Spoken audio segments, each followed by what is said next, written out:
Oh,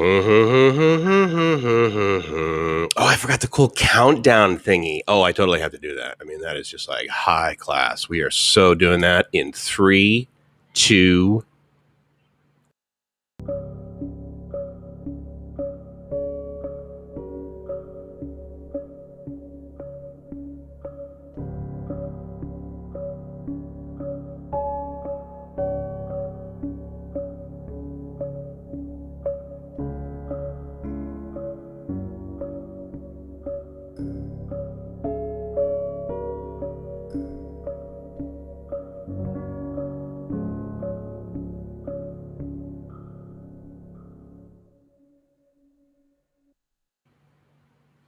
I'd like to thank the Johnson Mortuary for that music during that countdown. Greetings, aloha, what's going on? It's Mike from LiveMyAssOff.com. I hope you're great. I hope you're friggin' amazing. Hello, Joe.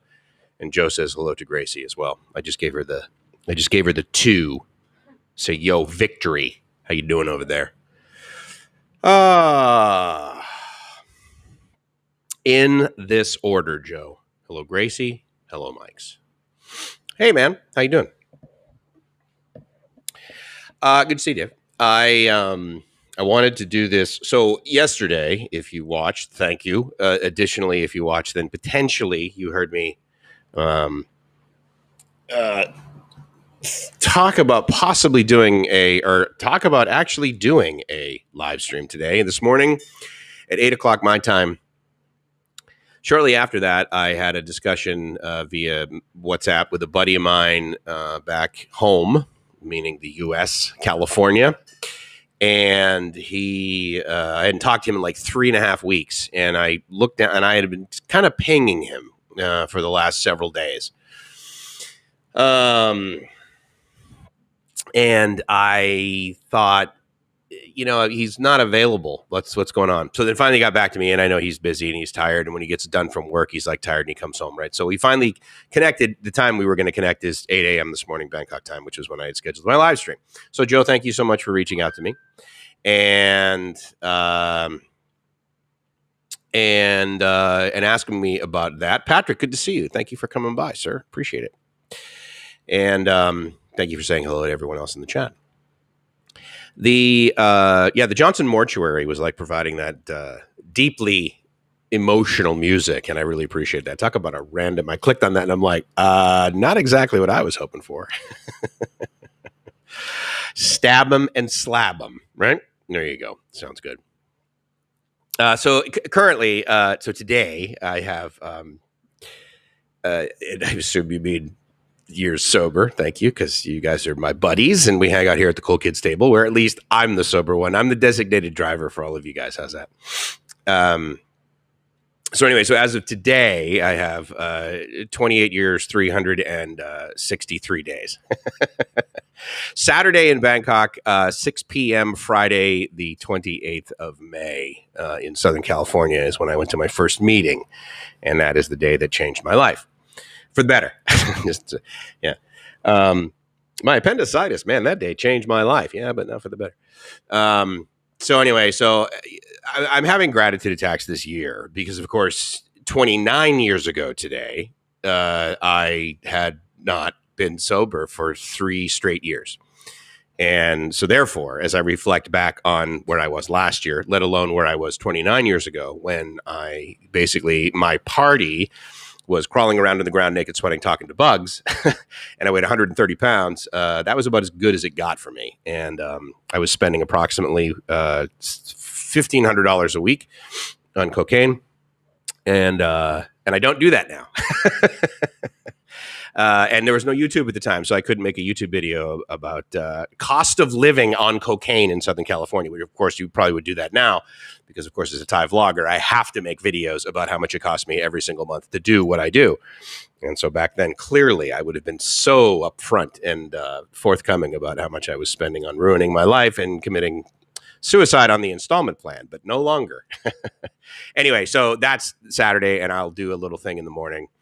For about an hour, simply because pretty much all of my other sort of cronies, my buddies, my colleagues, my acquaintances, and really good friends as well They all seem to go live Saturday at 9 a.m. So I'll go. And the good news is that I can go live at the time that I entered my change of life, and we can talk about that. But for this morning, and good morning to you as well, Mariano. I'm really glad you're here. And also, yeah, Todd, good to see you, buddy.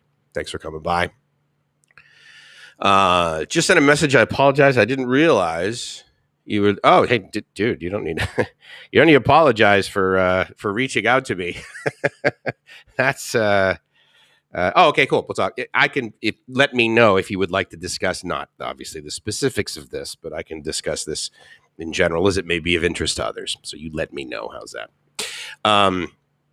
Also, hello to Joe. You're so great. You're so great, dude. You say hi to everybody, and you also paid for Gracie and I to have chicken and cucumbers last night for dinner. So thanks a lot. I really appreciate that. Yeah, Saturday. Saturday will be. So Saturday here is May 29th, and May 28th is my sobriety date, my clean date.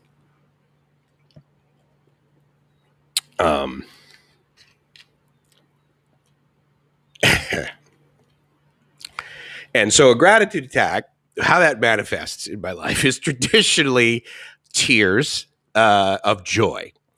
And it's really cool doing it now and doing it with you guys and doing it in the way I'm doing it right now for a couple of reasons. What just flashed on me is the fact that if you don't know, I've turned off monetization on my channel, which sadly doesn't mean that you guys won't get ads. It's just that I won't get any revenue from them, and I don't care because I tried that. I tried keywords. I tried making it so, ads will show up and I'll get, some money, and, it's only $50 here, $50 there, but it'll be kind of neat.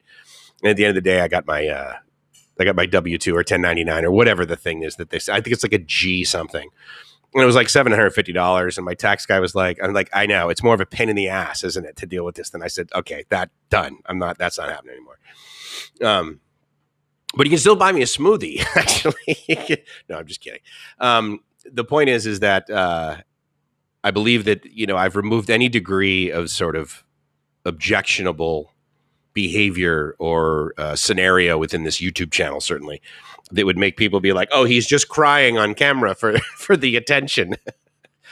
And no, that's not it. I do this specifically when this occurs in my life because there is the slightest possibility that one of you might be considering not drinking or using, which of course I will literally drop everything except my parents or Gracie and help you if I possibly can.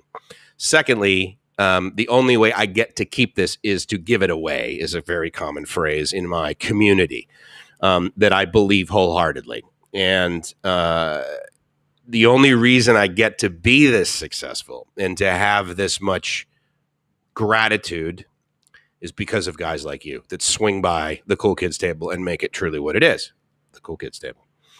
So that's coming up on May 28th, basically. But the day that I walked into where I walked into in San Diego and gave up and got so much more back is that day. And so anyway, so I have these gratitude attacks around this time of year because I look back on like where I was last year, where I was 10 years ago, where I was 20 years ago, actually, which is interesting. I will share a little bit about that probably on Saturday. And where I was 29 years ago, which was thin. And it wasn't a goal necessarily. It was just the result. So anyway, congrats, dude. That's awesome. I honor you in a huge way. And the solution that many people take for that is not necessarily the one that's for me or that's for you. The one that I took is traditionally what a lot of you will potentially hear, certainly in the movies, is labeled as a 12-step solution. It is a program that apparently everybody knows about, yet the second name in its two-word identity is anonymous. But if you don't know what that means, that simply means that I don't sort of stand here as a spokesperson for that program, for that solution publicly, because then if I were to, or even if I stay sober, but I do something that you would label as inappropriate, you could potentially blame the program for that. Or if I get drunk, which unfortunately is a lot of people's stories, they get sober for X amount of time, they relapse, they come back in, they relapse, they friggin' die. or they end up in jail, and it's like, oh yeah, that program doesn't work. And so I'm not here to promote any sort of solution, but I will just tell you that the solution that all of the other guys in that organization, they convinced me it would work. I have no idea if it'll work for any of you, but you guys convinced me it'd work. And I came in and I sat down and I have a life today that is beyond my wildest dreams. So there's that part. But then the other reason why this scheduled effectively live stream is, yeah, thank you, Todd. And here's the neat thing. I know what you mean by that, but I will tell you guys that the neat thing about it is not a fight. I go to meetings, and that's, whatever you want to interpret that as. Anyway, I go to these meetings. And, not everybody got sober on the day I did. Some people got sober before. Some people got sober after. Some people are getting sober right now. And there was a guy that had 6 days recently. And, I shared with this guy because he's like, one of the things that you sort of do, I don't know, maybe if let's say you're in a Bitcoin group or whatever, you would probably say, well, how much Bitcoin do you have? How much? And one of the things that you do traditionally in these groups where you basically have a certain amount of clean time, a certain amount of sobriety, is occasionally you'd be like, well, how much time do you have? How long have you been in the program? How long have you been doing this? Kind of like, the standard pickup line, hey, baby, how often do you come here? So we basically do that. And so a lot of times, I will share, and we usually share about like what's going on, what our solution is for that day, what our challenge is for that day, how the hell am I going to stay sober for another 24 hours? Because that seems incredibly impossible for me until I showed up at this silly group and sat in a circle and talked about my feelings. And you guys telling me that's going to keep me from drinking. You're delusional. There's no way it's going to work. And then all of a sudden, here you go. Anyway, so one of the guys, he said, how much time do you have, right? And I said, well, I have 28. And he's got 6 days, right? And so he's just like, oh my God, 28 days. He goes, I don't think I've ever stayed sober a month. And I'm like, no, years. It's not days. And he just, and I did the exact same thing when I had 6 days. And some guy had like 10, 15, 20. He had one or more, like over a year. I said, I just looked at him. I said, for sure, if you're lying. Why in the world would you stay sober through July 4th, you jackass? And anyway, so I did this. I'm not saying he did this, but there's a tendency to occasionally put people that have more time than you on a pedestal of some kind, and they just seem out of reach. And so when you have 6 days of not drinking, and like 7 days ago you were completely wasted, like crawling around on the ground, naked, sweating, talking to bugs, potentially, if you're as bad as me, then a guy who's got 28 years is just, that's ridiculous. That's like being 14 years old and a guy who is 170 comes up and says, well, you know what? Let me give you some advice, kid. What the fuck? What are you talking about? So it seems completely obtuse. It's completely out of reach. It just can't happen. And I said to him, I'm like, dude, the amount of courage that you've had to show in the last 6 days eclipses any behavior I've done in the last 60 months. Because to change your life from I drink all day, every day, no matter what happens. I drink if I'm in a bad mood, if I'm in a good mood, if it's a Saturday, if it's raining, if it's sunny, if I'm bankrupt, if I just won the lottery, if I'm married, if I'm getting divorced, if I'm having a baby, if my mom is dying, if my mom is incredibly healthy and just won the Boston Marathon, I'm drinking, I'm using, I'm anesthetizing my feelings because that's what I do. And you haven't done that for 6 days in a row. What lottery did you just win, dude? And anyway, so there's a delta in behavior, right? And so now I fall out of bed sober, basically. There are certain behaviors that I engage in that I believe allowed me to be successful for one more 24 hours, as Todd is talking about, just one day at a time, and it truly is that. But as part of that, thank you, Pascal. There are things that occur in my life as the days go by, and I have acquaintances, and I have many acquaintances, and I have friendships, true friendships, guys that will save my ass before they will save my face, and they will do anything. And I have a guy like that in my life that I've known for 29 years. He's been in this solution longer than I. He's got like 33, 34, 37 years. I don't even know. Doesn't matter. The point is that we've known each other for as long as I showed up. And he is going through an imperfect time right now. And one could argue it is sort of the effects of COVID, and it has really nothing to do with his medical condition. It's the surroundings. He lives in an area that is very expensive to live in. And he is working in a job that, he like kind of begged to get. He's not making a ton of money. He is surviving. He is truly surviving. So for all of you guys that were ever to watch a YouTube video about a vlogger that's over here and says you can live in Thailand for $1,000, I invite you to then equally search in YouTube for minimum amount of money I need to live in a truck flatbed in Barstow, California. And that is pretty much the delta as far as I'm concerned. Now, that said, Gracie and I have an amazing life, just so you know, in Thailand for about $2,000 a month, which to have an amazing life for $2,000 a month, we have a word for that in Southern California. It's called free. Okay. So we're living the dream, and I don't consider the amount of cash that I have in my pocket or in my bank account or in Gracie's purse. That doesn't define how much of an awesome life we have. My point is that it is not a distraction to have to worry about bills or the cost of this microphone, which, of course, obviously listening to it, you're like, $1,800, Mike, really? Because, I've heard you before singing in the shower, for God's sake, and you're a soprano? No. So why did I have a gratitude attack today? Because I was talking to this guy who I've known for a long time, who has had times of being wildly successful in his life. And then I will get to your comments, I promise. And yeah, $1,500 a week, how long I could live in Thailand for? Yeah, well, trust me. And here's the thing too, is when you're 23 years old, $1,500 a week is a lot. My rent at the time, to give you an idea of how long ago this was, I lived a block and a half from the beach in Southern California, in Pacific Beach, California, if you specifically know where that is, in San Diego. And my rent was $475 a month. Okay. So while ago, and obviously 29 years ago. And so to spend, 3 times my rent per week. Yeah. It was a horrible life, and I hated myself. I hated every single moment that I was alive, and I couldn't ingest enough to kill myself. So I woke up after 3 days of using continuously. Came to at 1:30 in the afternoon after 3 days of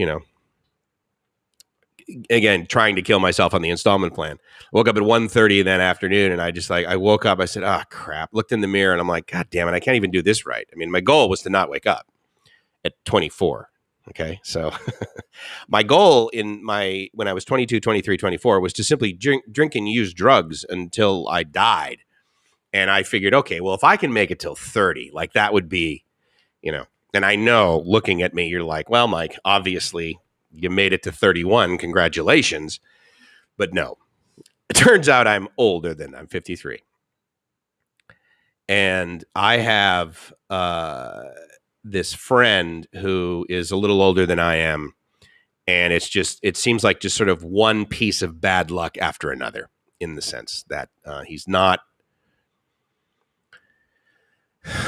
living the dream. He's surviving. And after he told me about a few of the sort of trials and tribulations that he's going through, I started crying out of gratitude. And I came out, I just said, Gracie, I said, thank you so much. Thank you so much for being in my life. And anyway, so that was a little bit of a gratitude and attack. And I thought, I just can't hold on. What am I going to just hold on to this? And so I figured I'd share it to some degree with you guys, as well as trying to answer your questions, even though, as you know, I'm always very behind on my questions. But it was a cocaine. Yeah, it was, I suppose. Put my question in the live stream. Oh, okay, great. I will. Lived in Cali, Colombia for 3 years in the late 80s, and so glad I never got into the drug business or taking it. I would submit you wouldn't. I didn't get a lot from Colombia. We kept Peruvian families well clothed for about anyway. All those movies that romanticize the trafficking of planefuls of cocaine and bags full of money. It wasn't like that. um, it was just slightly more terrifying. Let's just say. You buy me and Gracie smoothies when I meet you. I am honored. I'm looking forward to it, buddy. Definitely looking forward to it. 32 years ago, I was sitting at the border about this time of year, waiting to get let go into Detroit because of the misidentification, just to miss my flight home and wait 2 days in the airport. So, yeah, I heard a very interesting story, right? About how someone was trying to cross back into the United States over the Canadian border, and they mistaken him for a woman, a man who was mistaken for a woman who was a foot shorter than he is, and about 100 pounds heavier than he was. But because he was an American and has similar name as this lady, they held him at the border for 2 hours. And he mentioned that the final thing that he heard is someone like down the hallway saying, "What the hell is your problem? Listen to me. You're holding an American who is not female, not overweight, and not a foot shorter. You're an idiot. Let him go." And so I can understand why crossing the border in or out of Canada is not something that you relish. Interesting story. Were there any significant challenges during the last 28 years and 363 days? Or was your rock bottom enough to keep you going? So I'll get into that a little bit more on Saturday. And if you've heard my story, then you know a little bit of the answer to that, Patrick. But the short answer is just because I got sober and didn't drink and didn't use and tried to take the best care of myself I could, doesn't mean that I didn't have imperfections. The most significant challenge probably was when I was about 8.5 or 9 years sober, and I was way too successful because the gifts of staying clean and sober afforded me a really good career. I got to graduate from college with a Bachelor of Science in Electrical Engineering, which, is not a horrible degree, and you can get a job doing pretty significant work. And I was working in radio, and I was making good money, and I was spending a ton of it too, because I wasn't responsible. The point is that work was the most important thing in my life. Second to that was still my parents, but was probably, third, fourth, fifth were like my relationships and honesty and taking care of myself. So if you know anything about how the program works, there are these little words like sponsor and meetings and steps. Okay. And I wasn't doing any of those things. I didn't have a sponsor. I wasn't calling someone regularly. I wasn't checking in with a very good confidant, which is effectively what a sponsor is. I didn't have anyone in my corner because I pushed them all away. And I ended up with a gun in my mouth and wanted to kill myself more stark raving sober at about 8.5, 9 years than I ever did drinking and using. And thank God or Buddha or whatever, I'm sitting there holding this thing. And in my mind, I swear to God, the words were, "This isn't a good idea." So I put it down. I grabbed my bag. I left the house I was in. I went home, and my parents, interestingly enough, were staying at my house at the time. They were out for vacation. And I'm just like, "Oh my God, Mom, I'm done with that relationship. I'm done with this." And again, I wasn't able to have healthy relationships either. But yeah, that was absolutely the low. So that was about 20 years ago. And but because of that bottom, that stark raving sober bottom, that clarity bottom, that was my rock bottom. But because I was so aware of what was going on and knew that there was a solution that allowed me to basically get to that point, certainly all of the successes, but it also was painfully obvious what happens when I don't do that. It's like, you work out and you eat right for like 3 years straight, and all of a sudden you're like very healthy and you're excellent and you feel good. And then you start eating chocolate chip cookies and donuts and laying on the couch and not working out. And you say, "Wait a minute." I stopped doing what was helping me. And now I'm, right. So it was basically that simple. Really. But I was rendered sufficiently desperate, and I went back to this guy that I had an enormous amount of respect for, who I still have an enormous amount of respect for, who is currently my sponsor. His name is Bill. And I'm like, what do I do? Like, and I played it out. "Oh yeah, everything's going great, dude." It's like, yeah, I got fired. But, oh yeah. No, I don't have the relationship anymore. No, I'm in debt. Yeah. No, it's no big. Everything's going good. Bullshit. And so he says to me something really simple. And he's like, Mickey, look, everyone calls me Mickey in the program. He's like, Mickey, you gotta go back to meetings. And I'm like, no, Bill, you don't understand. I've got 8.5, 9 years. I mean, I know what he's like. What? You just told me that you were in it with a gun. So anyway, so I basically did the same stuff that I did at for my first 30 days that allowed me to put an entire month of sobriety together one day at a time. I just started doing those things again at 9 years. And my life has been pretty freaking great ever since. It's been imperfect. I mean, to get fired and lose your relationship and all that, I mean, I had to build up. You know, the next job I got wasn't great. The next business I started wasn't wildly successful. The next houses I bought didn't return a massive ROI.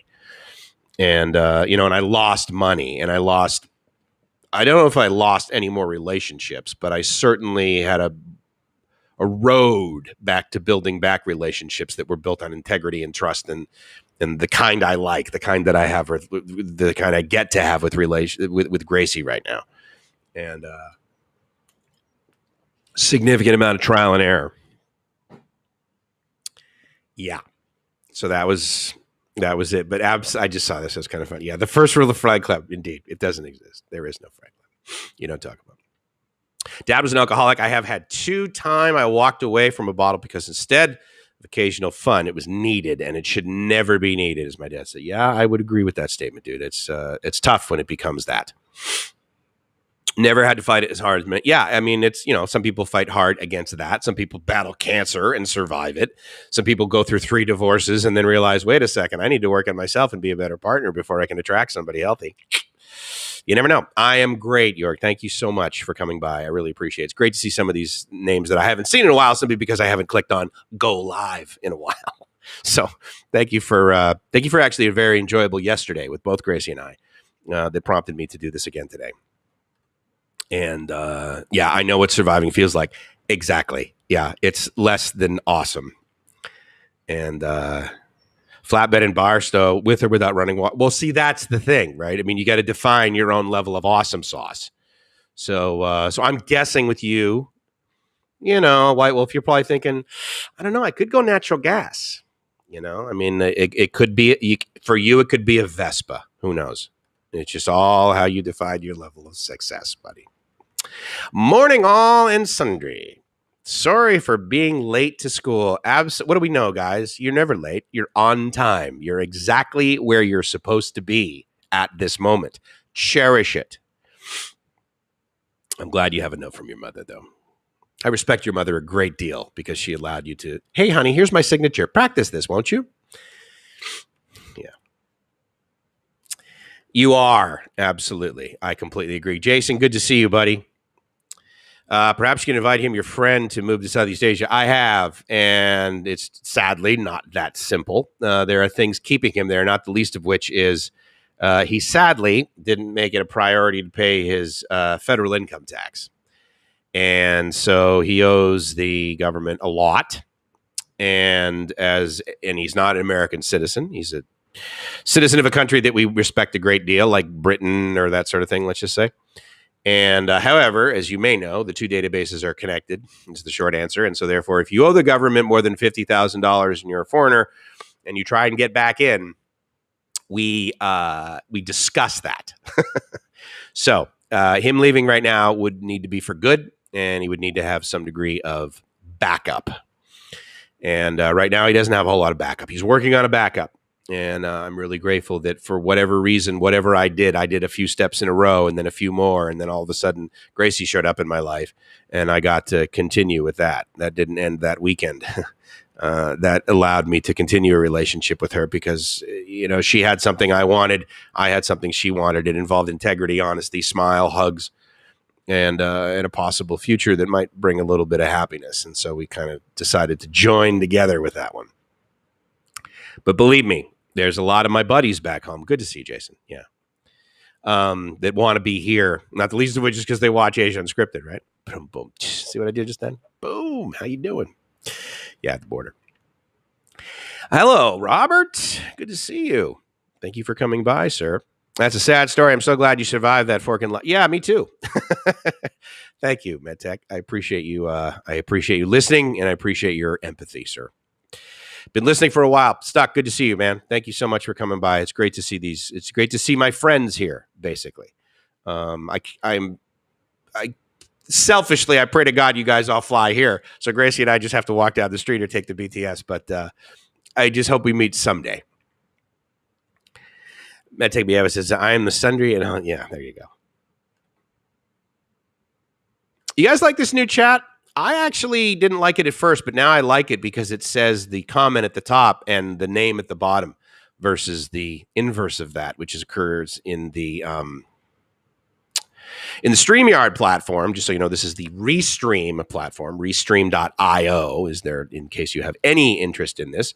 Dave, I know you use StreamYard and are very successful with it, but if this is something that you think, hey, this is kind of cool. But Mariano says, after COVID, bars are now reopened. Now, investing in a bar is a good idea to make some money. People want to be among other people again. As a sober person, how do you feel about investing in a bar? Well, at the end of the day, the easiest way, as far as I'm concerned, to lose money, 3 ways. Buy a plane, buy a boat, buy a restaurant. Yeah, I have... I look at a bar. I've worked in bars. Shocker, I'm sure. I've worked in nightclubs, right? The DJ. And I know the profit that's available for reselling alcohol, basically. Because certainly with like draft beer, I mean, the markup on that is gargantuan. But, there's the cost of labor and that sort of thing. But I have no interest in a bar. I don't really it's not like a moral judgment thing about me. I'm an ex-smoker, right? And I used to smoke, and I know that smoking's bad for you. But I definitely would not buy like a cigar lounge. Okay, so would I buy a bar? Would I invest in a? No, I wouldn't invest in a bar. As far as I'm concerned, anyone who makes money with a bar is they're outliers. There's some luck involved. Some of them are just incredibly successful at it. They're incredibly skilled at it. And usually those are the people that do it. People that are just like, I'm going to open up a bar because I like the atmosphere and that sort of thing. As far as I'm concerned, that's an unwise investment. It's a red ocean. If you know anything about blue ocean strategy, right? So red ocean versus, so a red ocean, basically, it's called that because it resembles what happens when a whole bunch of sharks come to an area and start feeding, and there's blood in the waters, and everyone is fighting for the exact same fish. Many will die. The big ones that like push out, they get the fish, right? And then there's blue ocean strategy, which you say, okay, so instead of competing in that area, I'm going to come up with something completely new. Probably the easiest example I can give you guys is Cirque du Soleil. Prior to Cirque du Soleil, there was like Ringling Brothers, and then there were these other sort of non-Ringling Brothers, other ones, right? And it's like, I'm going to open up a circus, or I'm going to open up a Broadway play, or I'm going to open up an entertainment venue, or I'm going to do this, right? And you would be competing with all of the other guys. And Cirque comes along and they're like, no, you know what we're going to do? We're going to do this. It's going to be freaking amazing. And it's going to be this ingestible experience.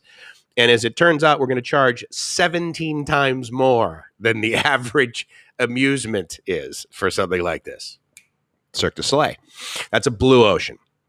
And so I believe that the bar industry, the restaurant industry as well, depending upon what you have for sale, is a red ocean, and you're competing with the next guy. And I don't know about you guys, but when I go into various red ocean things like that, I think shopping on Amazon, I think is a great example.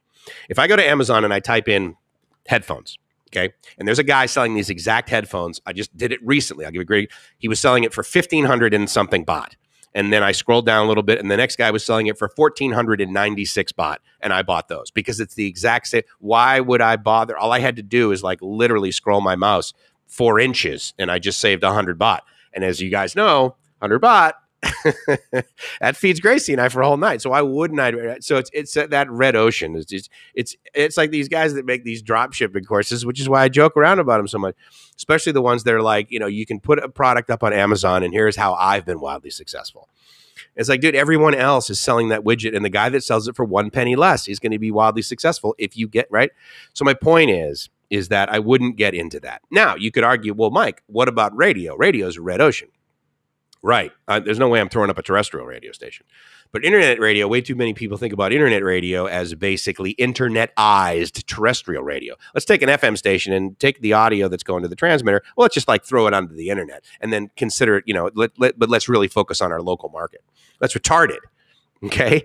That's like basically saying I'm going to focus on this community of 100 people, but I'm going to go buy a 250,000 watt transmitter and a 2,000 foot stick, and I'm going to broadcast, but I'm only going to concentrate on the transmitter is now the internet, dude. Why are you not advertising globally? Why are you not serving a global audience if you have an internet radio station? And I don't know why I'm the only guy thinking about this. Everyone I tell it to, they're like, oh yeah, that's a really great idea. We should probably do that. But first we're going to go down to the street to the car wash and we're going to do a remote over there because we're focused on our local community. What? Okay, go for it. So as you know, Mariano, the answer to a question is never no. Yak, yak, yak, yak, yak.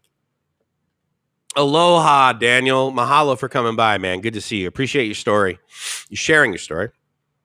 There's lessons for all of us. I hope so. I got to tell you right now, I've heard a whole bunch of other stories, and I learned from them too. I learned the phrase gratitude attack from a guy that I heard when I had about 90 days sober. He had about 7 years sober, so therefore he was a god to me. And he shared about this, and just in the middle of his speech, he started tearing up like I am right this second. And he said, he just paused, because I mean, these guys that like are speakers, right? I mean, I've done the speaking thing for a while, and not a circuit speaker. I wasn't like paid to like fly to Australia and tell my story and then fly home and be put up in a hotel. But I've done, public speaking, right? And so in doing so, there's some degree of sort of the flow. Like you kind of know what you're going to talk about. And yeah, I kind of know what I'm going to talk about. And I ad lib along the way, fine. But there are moments where I'm just like, and then I just, like, oh my God. And this guy described it so well. And I reuse his statement. And his name was Mickey as well, which is gratitude. He just paused and he goes, God, I'm having a gratitude attack. And he just looked out at the audience. He's like, you guys ever have gratitude attacks? And I was like, oh, that's my new addiction. I mean, success is my new drug of choice, and having gratitude attacks and being so freaking grateful that I just tear up like I am right now because I'm going through a ton of emotion because I'm the luckiest guy in the world, guys. I got to wake up this morning and I tried so hard to make that not happen. But damn it, if something out there pulled me by the scruff of my neck and said, no. You don't get to die, sport. You have to survive and experience joy to a point where you will literally cry on camera, dude. Because you're so... the universe said to me a while ago, I'm going to overpay you so much that you literally will not be able to contain it. That's how I sort of visualize why these tears occur, because there just simply is not enough room inside of me to carry around this much joy, this much gratitude, this much payment. And so I hope by squirting it out, you guys get to pick it up and need it as much as you need it, take it away. Steal my happiness if you have to. I have an unlimited amount. I didn't realize that was possible. The sky is not the limit. Okay. No.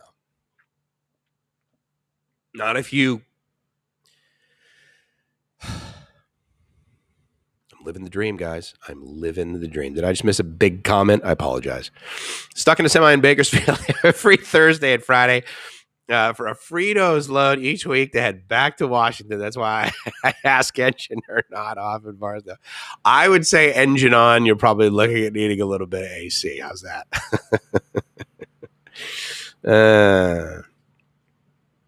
Fuel costed about $35 a day. Without, if you making your own food, $5 to $10 a day. Yeah. Fuel cost, it's about $35 a day. Yeah. And I'm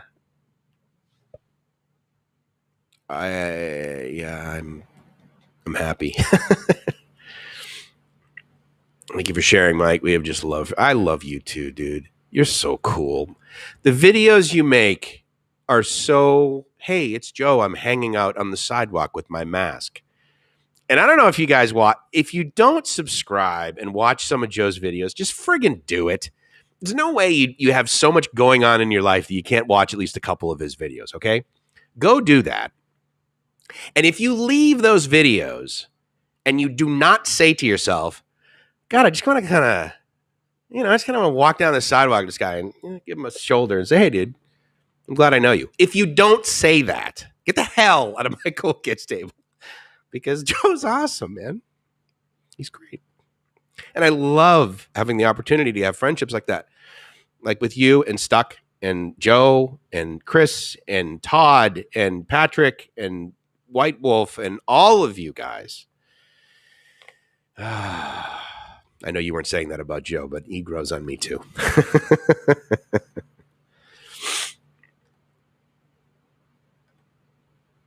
Mm-hmm. I think of you actually, sir, when I think about Daniel pops in too, and I think about you, Doctor.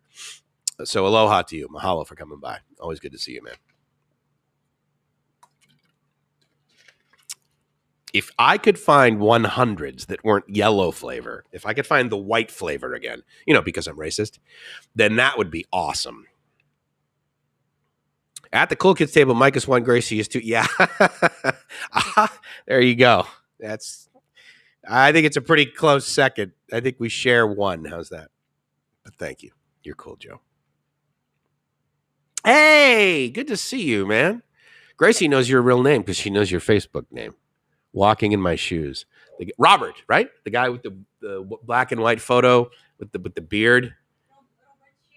Robert Shepard. Yeah. Oh, yeah. She's better at that than I am. That's for sure. Oh, wait, hold on. And the guy just gave us $5. High five, honey. Psh. Boom. Thank you so much, man. I appreciate it. Kapuma kapchame. You know what I mean? Just realized my blue spanner went away. Wait, what? Hold on. I got to go over to YouTube to message retracted. Hold on. You know what, dude? I hate this stuff. Hold on. Right mouse click, add moderator. Hit refresh.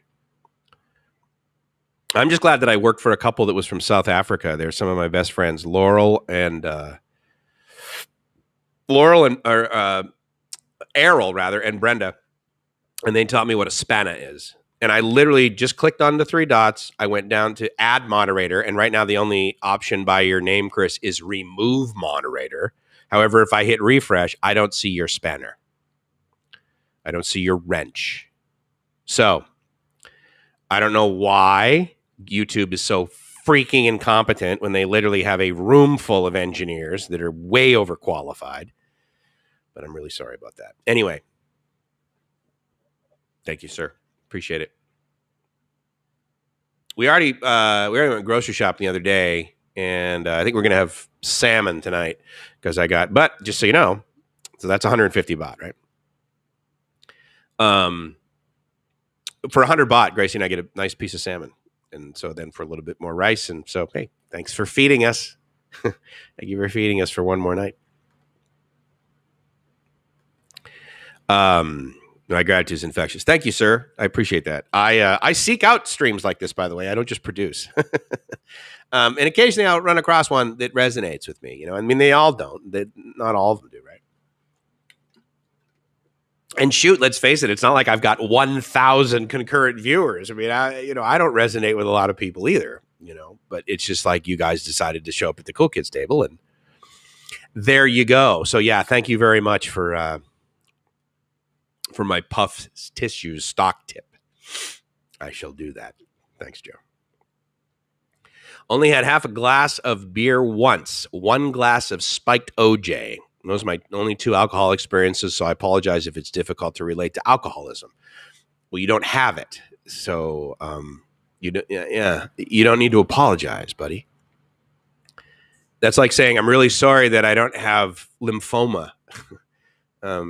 I do believe it's a disease. I also believe it's a different kind. It's not simply just sort of this medical thing. It is a phenomenon of craving that you don't get with the disease of cancer. um, Nobody with cancer wants more cancer, but people with alcoholism want more alcohol. I heard a great thing. This guy, he used to teach young kids, and as part of like sort of one of the health discussions he was having, he said to the kids, "Hey, so what do you think is the number one treatment for depression? The number one, the most common treatment that people use for depression." Some kids said, "Well, they go to the beach," or some said, Prozac or whatever. Like he said, "No, alcohol. Alcohol is the number one thing that people ingest to try and diminish their level of depression. They ingest a depressant that is possibly addictive based on your chemical makeup and your background and that sort of thing. They ingest that to get rid of their depression, sadly. And so let me tell you right now that I am so happy that you do not have the disease of alcoholism. It's one thing to be on this side of it, bro, and look in the rearview mirror and be like, whew, glad I dodged that bullet, almost literally.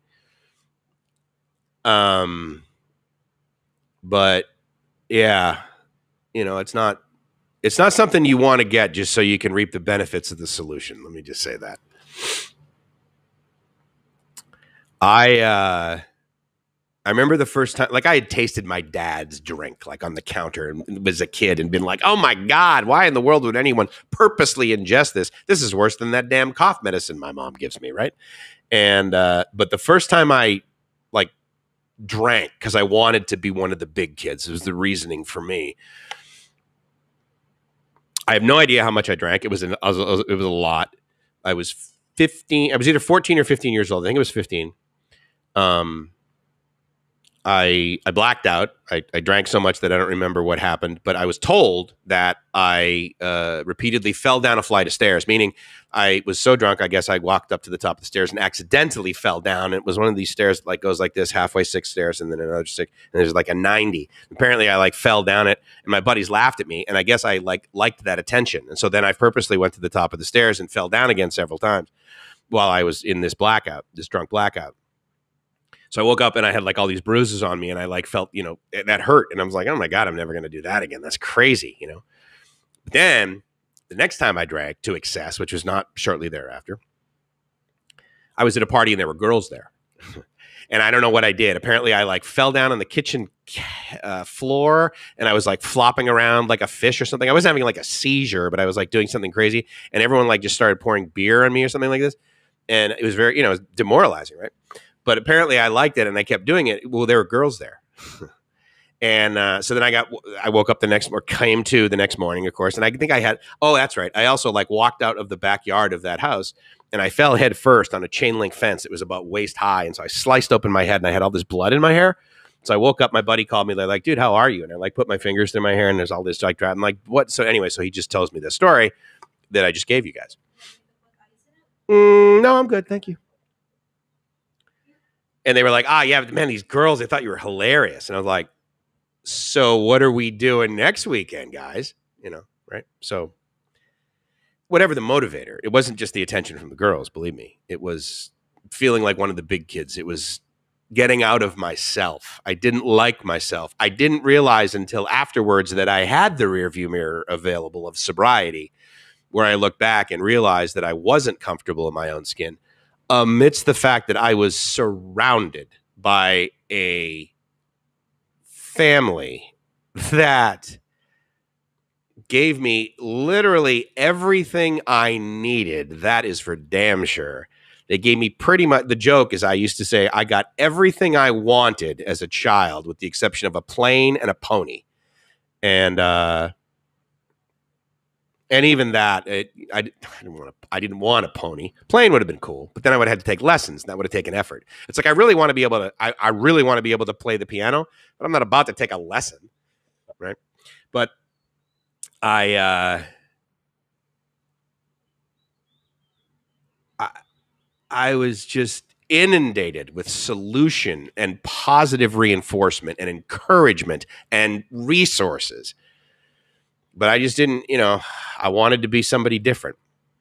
I wanted to be, once the show came out, I really wanted to be Don Johnson, because the neat thing is he was like the character in that show. He was like this praised superhero, if you will, of catching the bad guys, but yet he got to do some bad stuff too. But of course, the ends justified the means for him, right? So he was able to do it. But there was cocaine available. There was bitchin' cars. There was a boat. There was an alligator that lived on the boat. You had a really cool buddy, Tubbs, and you were like handsome, and you got to travel around in these boats, and you got to be surrounded by cocaine. And I'm like, I want to be Don Johnson. And I thought that was goofy, and I was never going to share it with anybody or whatever. And then I met my first sponsor, and we're going through the steps, and you're sort of, you're confessing to somebody else all of the bad shit that you've kept bottled up, that quite frankly, some of that behavior, you anesthetize yourself with alcohol and drugs to just keep down there, and you don't want to ever admit it. And he says, dude, I always wanted to be the Marlboro Man. Like, that was the guy that he looked at, and he's like, yeah, that guy's so badass. Like, he's tough, and he smokes, and he doesn't get cancer until he died of cancer and AIDS and But the point is that, we had these, at the time, silly, but people other than ourselves. I wanted to be other than ourselves. Now, and a lot of people will do that dysfunctionally, but of course, the people they want to be are Mother Teresa and Nelson Mandela and President Kennedy and that sort of thing. No. But the point is that I had to keep something going to be comfortable in my own skin. And now, interestingly enough, to be comfortable in my own skin, I tell the truth.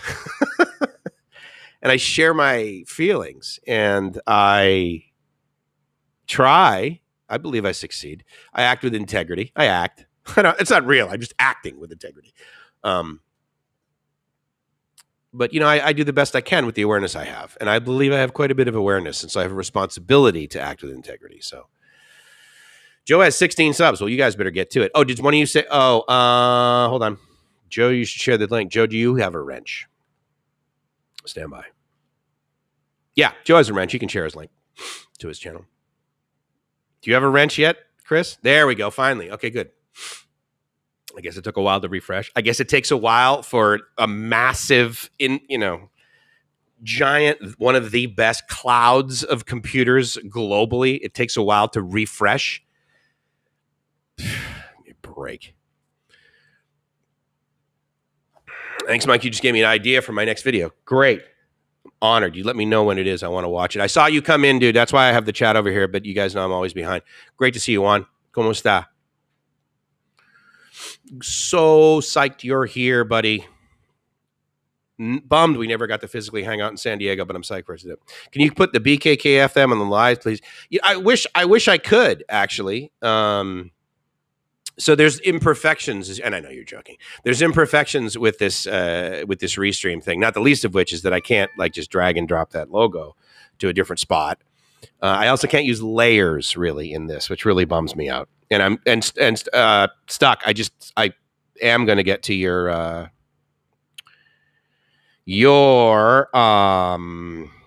comment / question / discussion.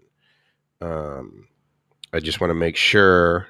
Oh, so are you guys like altcoin, Bitcoin, crypto people? You know how everyone was like freaking out because it went down? I gave what I thought was certainly the best advice to a pretty good friend of mine. I said, dude, here's the thing. Every time it goes down 10%, buy more. If it goes down 10 more percent, buy more, buy more, buy more, buy more, buy more. It is so volatile right now. It's crazy. Bitcoin got down to 32,000. What's it at right now?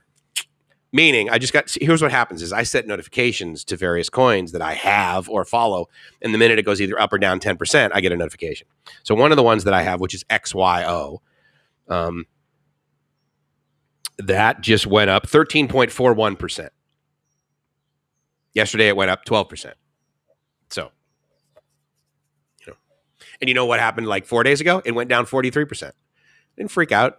I'm like, I got this, dude. I said, I could lose every single one of my altcoins, every single one. It doesn't matter right now because I'm overpaid. Why would you? Crying from joy is basically like showing off. You're like, I can't keep it in. There's not enough backpacks on Lazada for me to carry around all this gratitude. I mean, it's just, are you kidding me? The hell do I need money to be happy for? I need money because it's the way things work. Okay. Money is necessary. Okay. I love this one quote from a guy that I know in San Diego. He said, money will not solve all your problems, but lack of it can cause many. So I agree. And I'm glad you're here, Rob. Thanks a lot for coming by.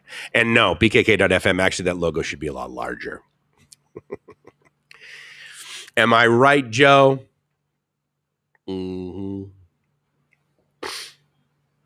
20 seconds of time. So how early does Rob regularly get up now that he's living basically in a van down by the river, right? Up in the woods.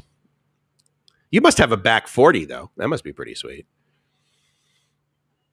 Search your mojo and then yeah. I hope one of you guys put that up there. That would be pretty awesome.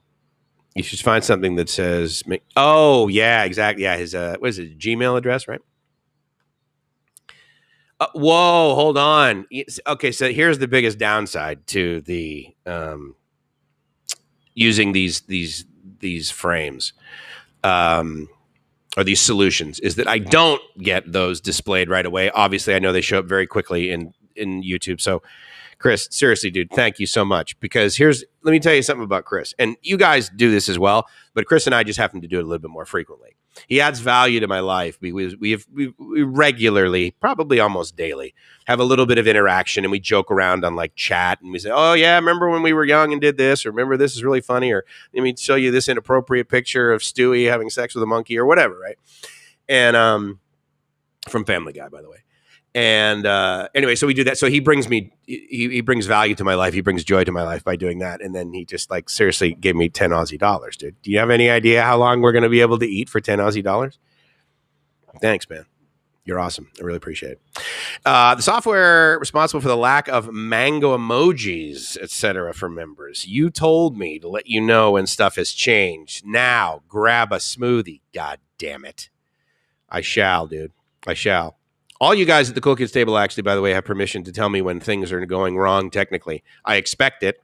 And in fact, as of yesterday, I realized so this other mixer that I have, I don't like the, when I say feedback, you're going to think that no, not that basically, but the fold back, let's just call it that, audio that I get to hear out of that one. I don't like it. It doesn't have the same bus structure as this one. And so therefore I can't like basically the audio that you guys were hearing, I wasn't hearing. And then when I heard it, you guys didn't hear it. I don't like that monitoring paradigm.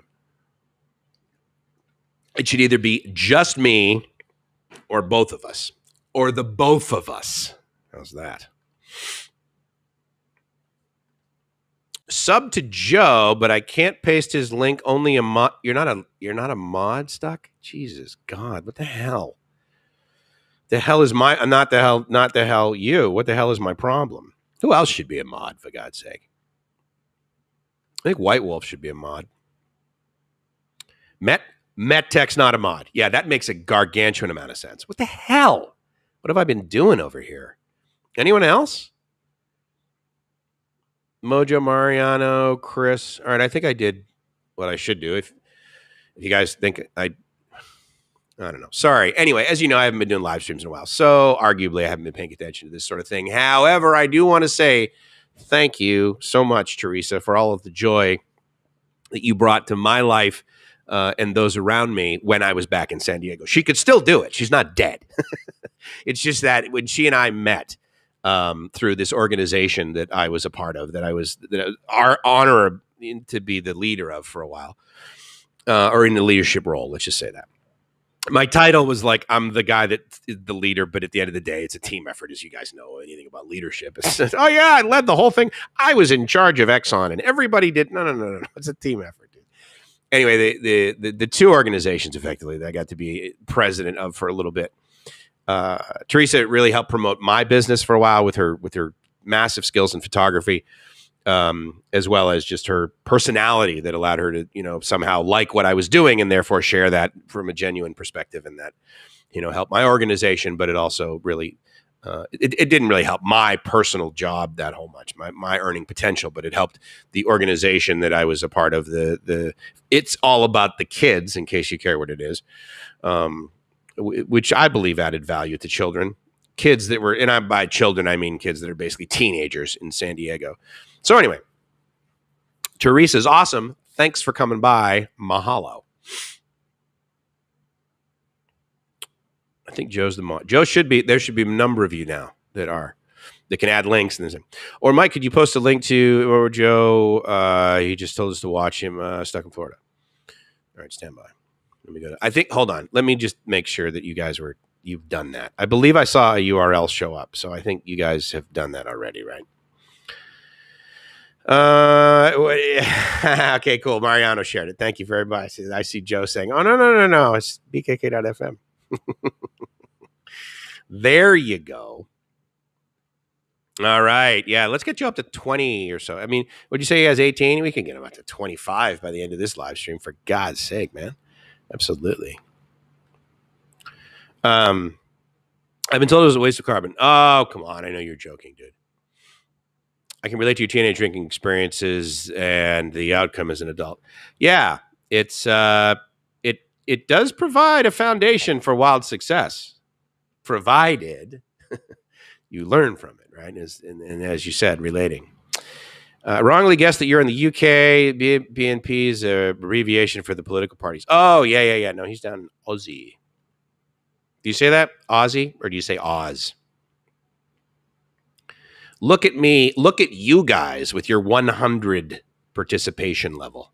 On a scale of 1 to 100, you guys have absolutely exceeded expectations of the technology. Nice work, bro. Nice work.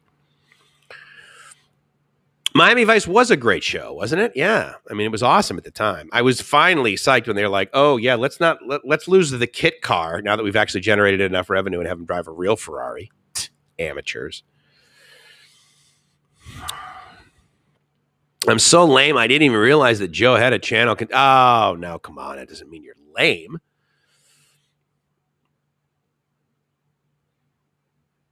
I'm sorry I'm behind on these. I know you guys figured it out. I'm only 5 minutes behind. You turned from Don Johnson into the greatest American hero, even if he did not get to tell you everyone he was a superhero. Indeed. I like Greatest American Hero. That was a good show, too. Love Boat didn't have any heroes on that one. Chips. I remember, God, it had to have been less than a month I was living in Southern California. And where I lived, I mean, a block and a half from the beach. So I'd walk down and there was Pacific Beach and there's this giant, or not giant, but there's this fairly wide sidewalk. And by fairly wide, I mean at least, 4 or 5 meters, right? So people could and they had a line down the middle such that there was like two-way traffic. And I go out there and I literally, I looked to my right, I looked to my left, and in both directions, I see attractive girls in bikinis roller skating. And I was like, oh my God, this is just like Chips. Like the only time I ever saw that behavior was on this TV show that I watched from New England that was shot in Southern California. And the girls would roller skating. And I was like, no, really? And there it was. And then I went, interesting. And then minutes later, I walked back to my house and I crossed this main street. And what goes in front of me but 2 motorcycle cops, right? CHP, because they came down off of the highway. And I was like, oh my God, it's Ponch and John. I mean, it's just like, oh my God, like all this stuff really exists. I still haven't been to the Robin Masters estate. So I haven't fulfilled that fantasy, but I don't really spend any time on Oahu. Usually I fly into Oahu and then immediately leave and go to Maui. So the Robin Masters estate is on the North Shore. So I haven't been up there to check that out, but Mr. Thomas Sullivan Magnum I was a huge fan of his too. And in fact, I wanted to be him so much that after I broke up with this girl and my heart was completely broken, I grew a mustache and I bought a Detroit Tigers hat. And I used to walk around and think I was Tom Selleck, a Magnum PI. I did not wear the short tan shorts, though. You'll be happy to know. Hiding down under till all this stuff blows over and then let us out to play again. Copy that, Batman. Pay for my Thailand trip with Dogecoin. Yeah, sure. Provides when whenever you sell it, right?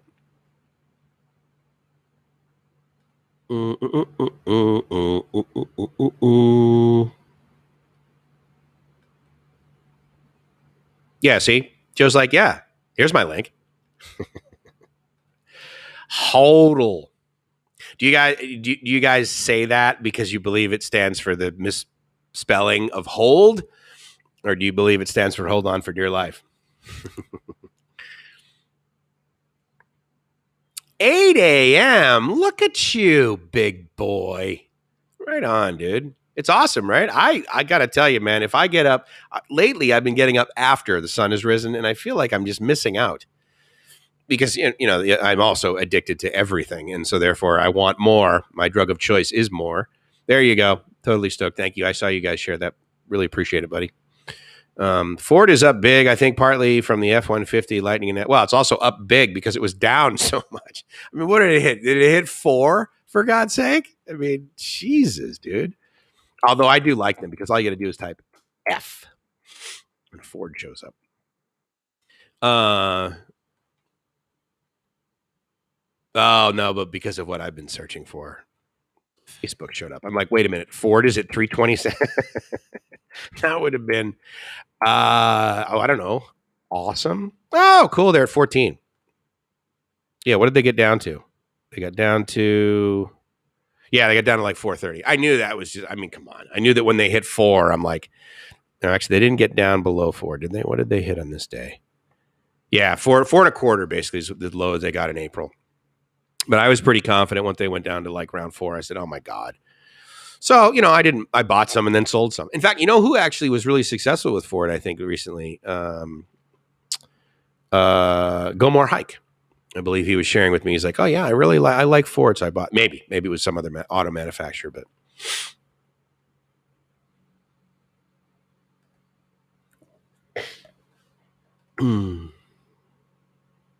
Damn, that's early for you. You might start getting up and walking on the beach at 6 a.m. when you get back to Phuket. I got to tell you, dude, 6 a.m. walking the beach at Phuket, very enjoyable for this guy. I got to be able to stay right there on the beach, man, right down the street from I think Lucky 13 is one of the bars right there on the beach that he does. There's more down further north rather. But where I was staying, it's kind of like near the 90. If you guys knew Kamala. Go unlock a car. Still listing. Oops. Yes. Good. I wanted to make sure I got it. Gave him credit for posting, Joe's. You're not mod material? All right. Well, I can always remove you. I had the not a mod thing going for so long. That's okay, dude. You've added value in the last several streams. I more than earned.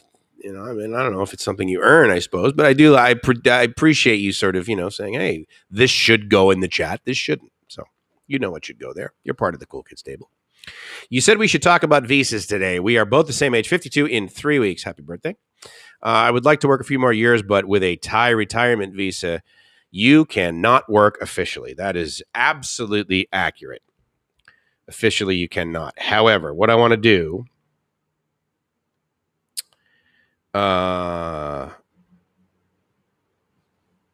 okay, so let me touch on visas, and then MedTech, I'm going to get to your point about travel.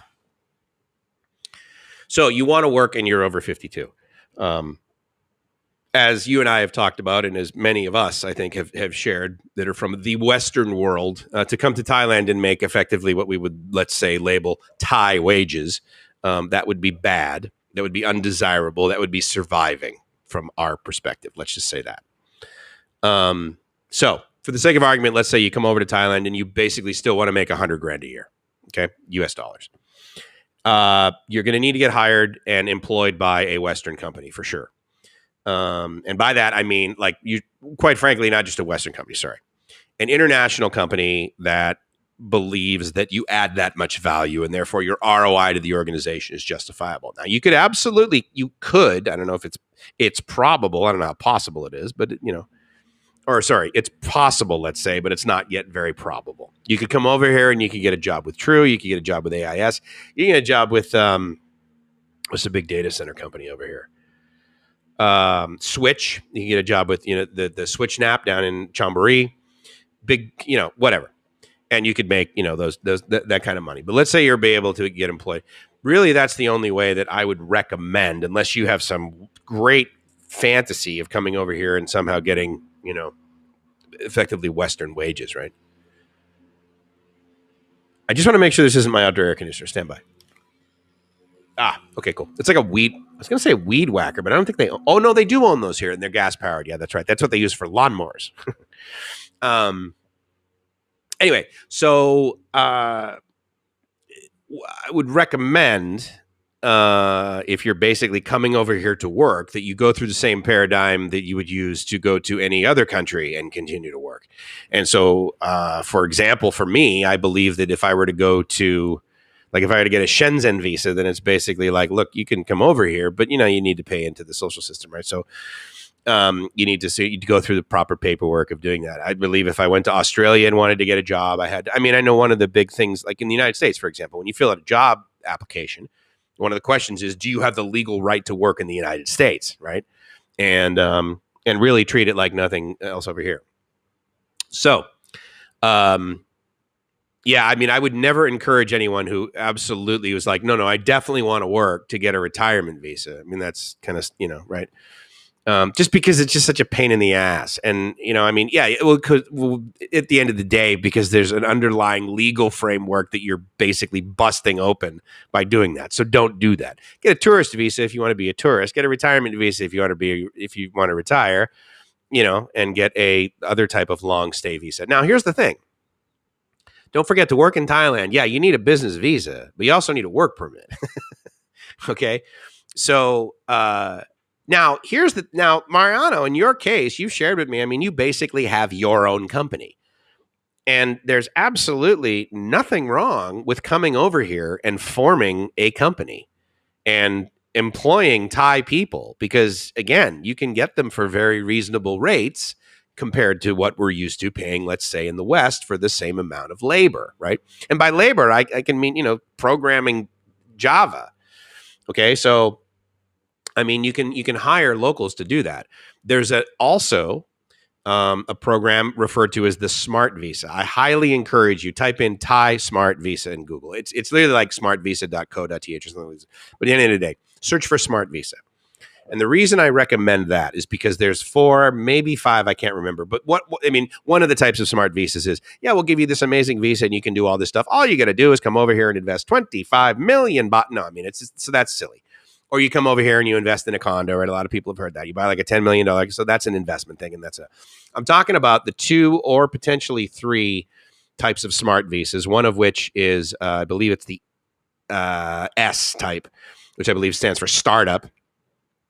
And I think the other one is maybe like entrepreneur or executive E-type. I can't remember. Regardless, there's a couple of them that I think would apply to, certainly in your case, and maybe me as well.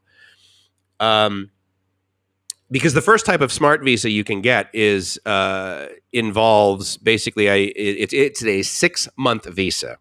It is a 6-month smart visa that affords you the ability to work absolutely legally. You don't have to get a work permit. It is basically attached to it. And then I just saw your thing, smart versus elite. Elite is 100% retirement only, and smart allows you so it's quite different, really. Smart is really if you want to work and start a company and bring your brain. That's why it's called the Smart Visa, right? Is that effectively you want to bring your skills or your money, and you want to invest. You want to prop up. You want to improve the quality of the economy here in Thailand. That's basically sort of the gist of it, because it is a visa you get through the Board of Investment, BOI. Anyway, Mariano. So the first type of smart visa you can get, I believe it's under S. Anyway, the requirements I've had and that's the other thing too, is you can set up an appointment and have a conference call with someone, like a Zoom call, totally free. And she answered a ton of my questions. Her English was excellent, and she even said a couple things to me, and she's like, "Yeah, I think that's the right answer." And then we got off the call, and literally within 20 minutes, she sent me, less than that, probably 10. sent me an email. Mr. Summer, I just want to really clarify what I said. This is actually this kind of incorrect. Here are the steps that I missed telling you about. This is actually the real answer. This is what you need to do. Anyway, first type of visa, you can get a 6-month visa.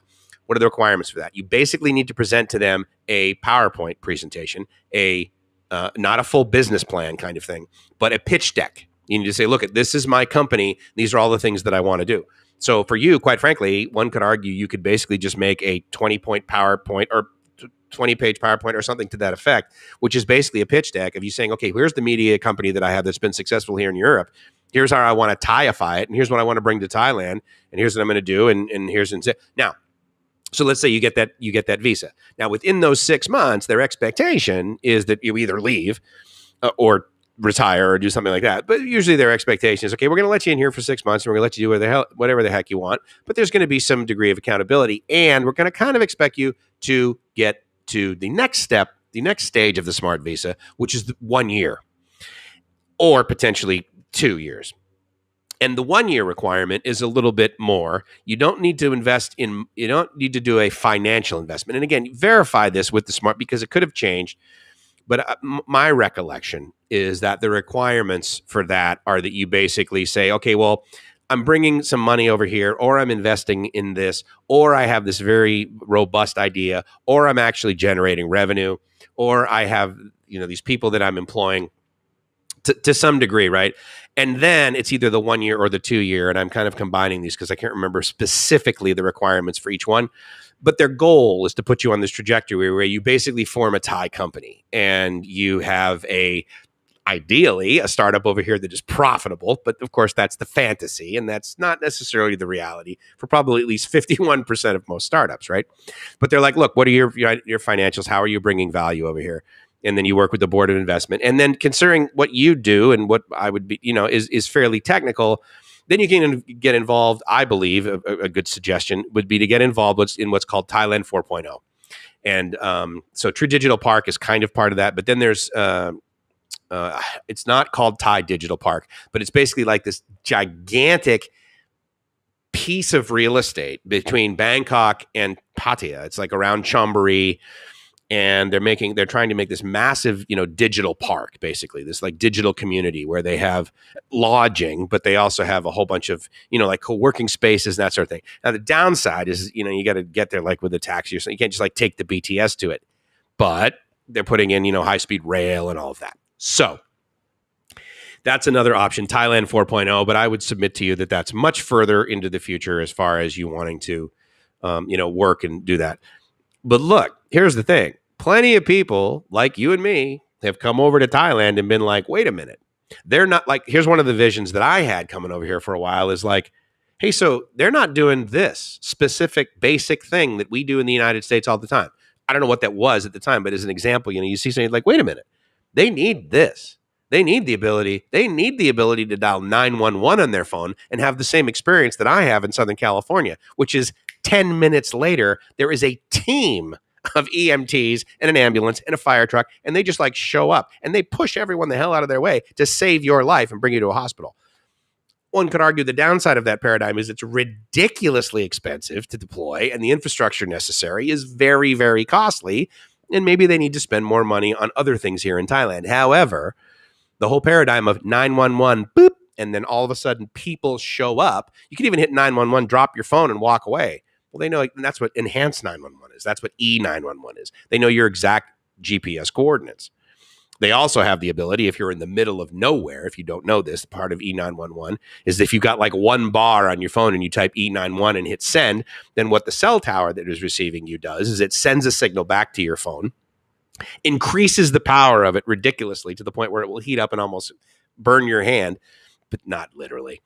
But the point is that it allows you to potentially make that call of emergency, true emergency, without being like, oh my God, my phone's going to die. Now, if you're at the edge of that and you simply do not have RF, then of course that doesn't work. But that's one of the many features of E911. But of course, the GPS coordinates, your actual location, and of course, caller ID, right? I mean, that's another one that's a big deal. They don't have that over here. How do I bring that over here? Well, that's one of the things that we're working on with me and my business partner in San Diego, a system like that. It's not trivial, obviously. And we can't just be like, oh, well, let's just involve all of the EMTs and that. No, they don't have that. And additionally, one of the behaviors over here, when you hear a ambulance behind you blaring its sirens, isn't like, oh my God, I better pull over and, the cars start parting like the Red Sea, which basically is the behavior that you learn about and you do for your entire life in Southern California, in the United States, in Canada, that sort of thing. Oh my God, then you get it. You pull over to the right, right? And then you let them pass. They don't do that over here. And so it's like, okay, well, we can't just do that. Well, what do? Well, we give everybody helicopters as part of down. No, I mean, right? But the point is that along with all of the data that I just gave you to basically take what you're doing right now and bring it over here, meaning you work in front of a computer or something in country X, and now you just simply want to do it here in a 1-bedroom condo that only costs $400 a month in Thailand, and work 8 hours a day. And okay, fine. So that smart visa allows you to do that. It allows you some creativity. But I would encourage you guys that are thinking about doing the Mariano 1000 is that you come over here and you hang out for a little bit and then you leave and you hang. Mariano has done this. I know that he's traveled back and forth several times a year to Southeast Asia, to Vietnam. So he probably has a pretty good idea of it. But for those of you guys that haven't done that, come over here, and have a vacation too, right? But the point is that, get a little bit off Sukhumvit, get a little bit away from Patong Beach. Don't go to Pattaya necessarily. Go past that. Live in Jomtien. Go keep going further. Hang out with, oh God, I just forgot his name. JC's buddy that comes on his channel, Ross and Rayon. Go hang out with Ross and Rayon. Live outside of the sort of, tourist area. Get a little bit more Thai-ness into you. And realize like what's happening, what's important to these people, what's necessary for the community. And whether this is Thailand or Singapore, Singapore doesn't really need anything other than cheaper real estate. But if you own real estate, you don't want it to be like that. So I get that. But Singapore's pretty goddamn modern. But as far as like, Vietnam, Cambodia, go into these and be like, what is it that I know, like the back of my hand, basically, because I experience it every single day in my country that I could possibly bring to these people? If you want to like start a business and bring it over here. And to be fair, you may get in a community and be like, you know what, Mike, as it turns out, what they really need in this neighborhood is a bar. They need a bar that makes rum and cokes because nobody does. And I know how to do that better than anybody, so, but I'm encouraging you to do that. And my cousin, David, I actually don't really know how we're related other than the fact that we spell our last names the same. But David has been very vocal on I don't mean that in a bad way. He's been very contributory on Facebook he runs like the Somerville clan and that sort of thing. And it's a whole bunch of Somervilles. So thank you, buddy. I really appreciate you coming by as well. But yeah, however, get some sleep, bro. You can always watch his video later, for God's sake. It'll be your truth. Oh, Joe, totally looking forward to that, buddy. I honor you for that. Work online. Yeah, and again, you could do that, right? Awesome. You say Oz? Okay, cool. Thanks. Oh,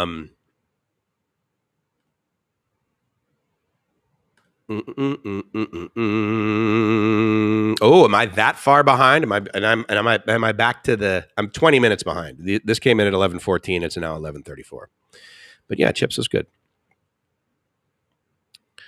Born Nomad Productions, ladies and gentlemen, changing the world one frame at a time. Predictive text. Yes, indeed. Robin's Nest is long gone. Oh, really? Obama opted for the real estate years ago and bought it. I just wrote about that. Seriously? Oh, like Obama, his family, they own that real estate that used to be the Robin Masters estate? I had no idea. I could have sworn because I know Oprah and Tony Robbins, they have places in Maui down there by Wailea. I could have sworn the Obamas had a place in Maui, but I guess, I believe you because obviously you wrote about it. But having a gratitude practice, I'm so happy to be here. Right on, Mr. Mitch. Honored, buddy. Thank you so much for coming by. That's really cool. Sorry, I missed that acknowledgement there. Hello, my brother from another mother. Okay, so I'm still going to get to MetText question about traveling over here and the cost and possible. Hey, Mike, what are you using for your walking videos? GoPro and what mic? So for my recent walking videos, yeah, it's a GoPro Hero 9 Black. I think that's the only one available. I don't believe they have other versions, but yeah, so that's what I use. And I used to use a gimbal and stuff, but I don't bother. I mean, the Hero 9 is just amazing at that. Right now, the mic that I'm using is a BM800 that I've modified even slightly, but it costs like $10, literally.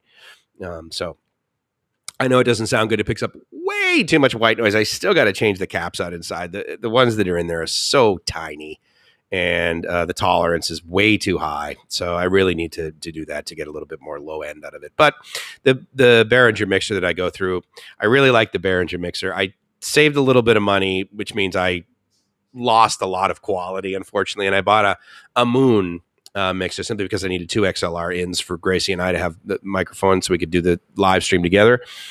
And arguably, I now am keenly aware of how much I spent for a mixer that I got for a really good deal because it doesn't work great. The audio quality from it is not good.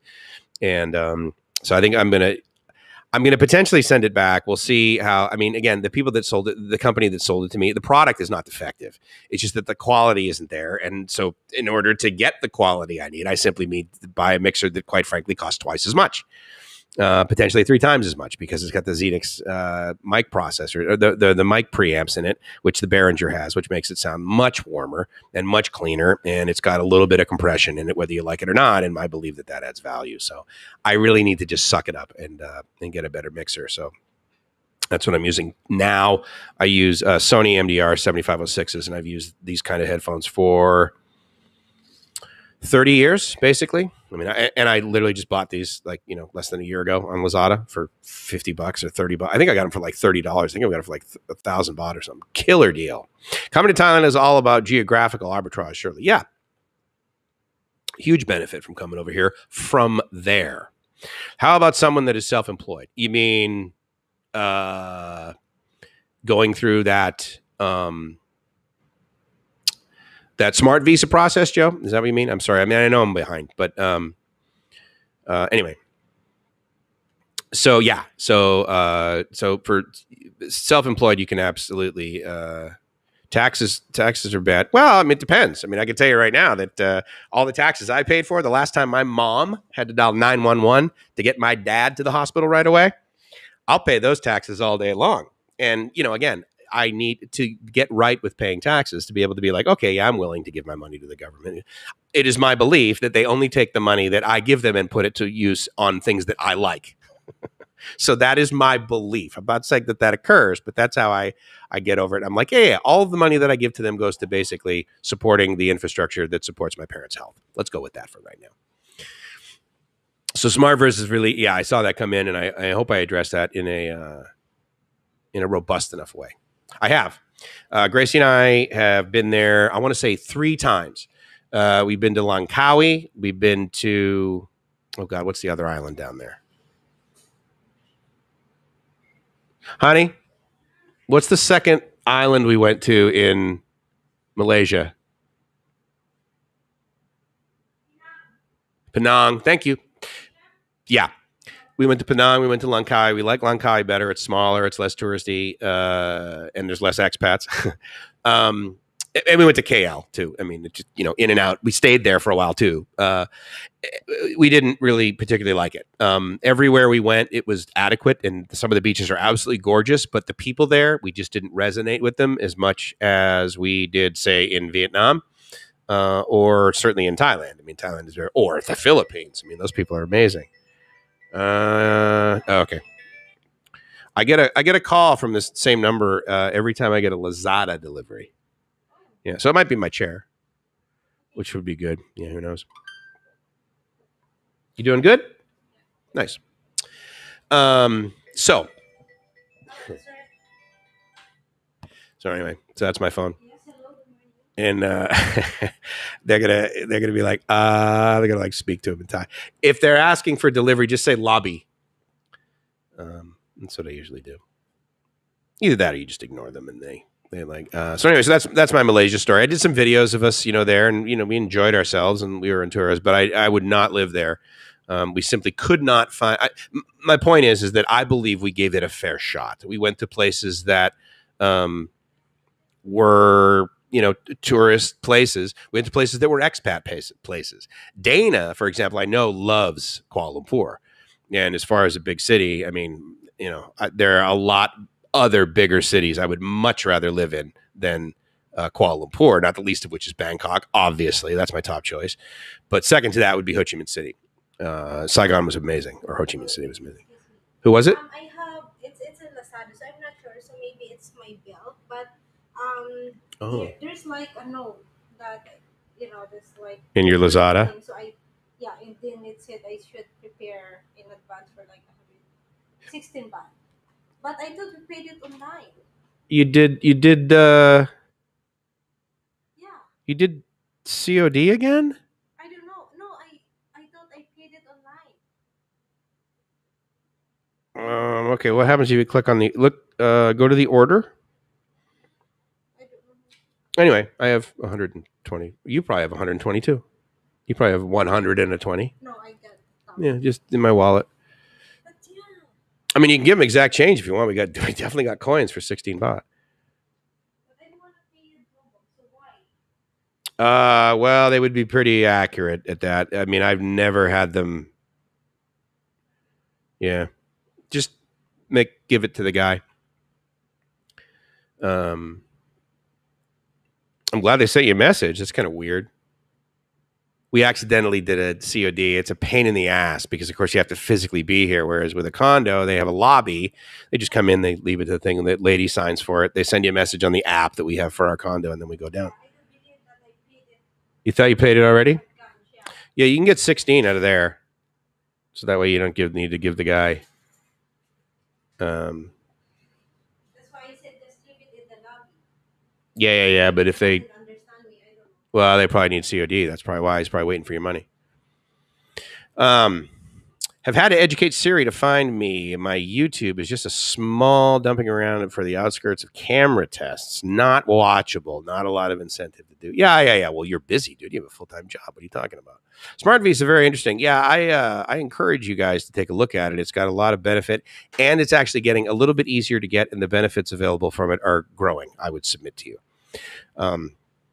Yes, love KL, but the visa situation is part of the bear. My second home is gone, and the freelance visa is not an option yet. Oh, I didn't realize that. Yeah, so I wouldn't.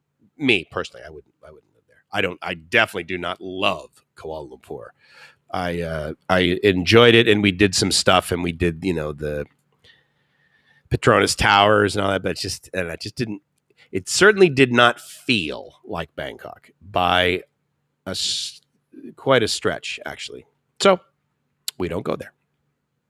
From now on, I'm going to see my tax as the few I need to pay to make the money I get out, so I can retire where I want to retire. I think that's a great way of looking at it, buddy. I think that's a great way of looking at it.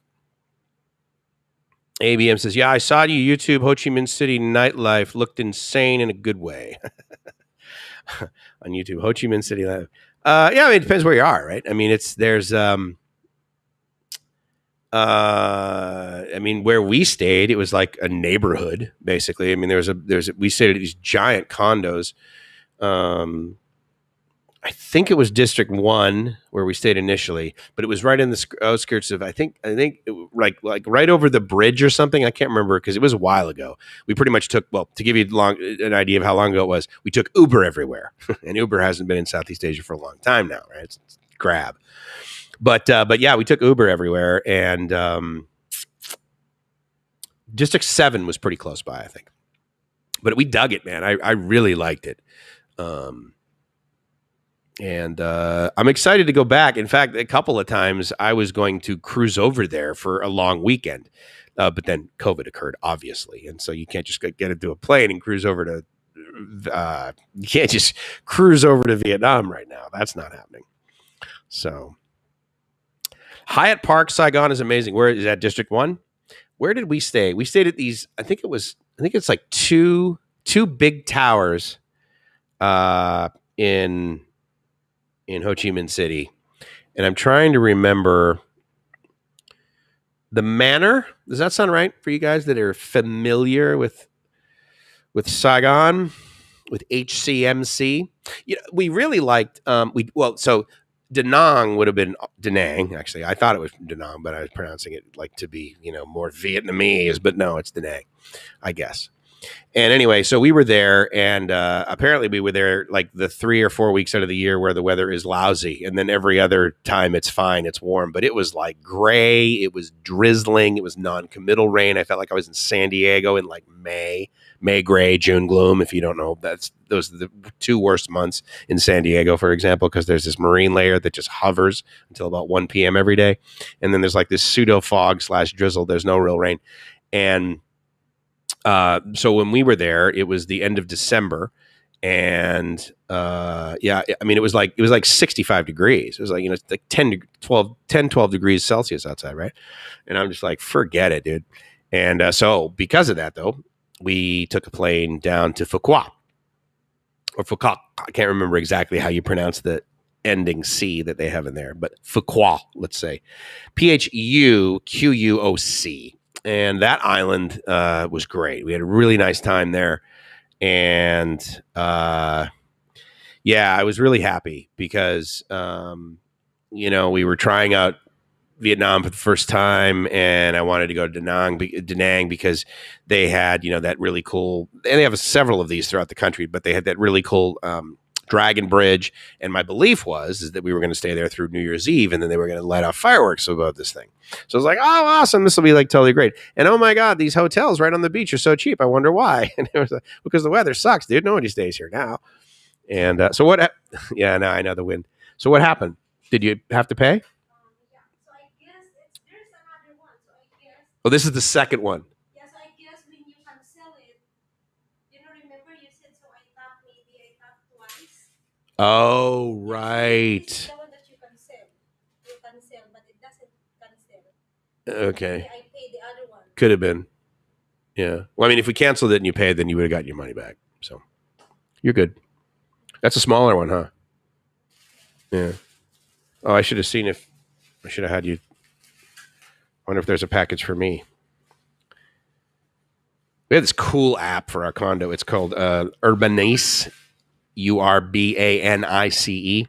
So we get like notifications. We get and then we just basically go down, and if we have a parcel, then it gives us a QR code. The woman scans it, goes back into the room where she gets it and stuff. So, good. There you go.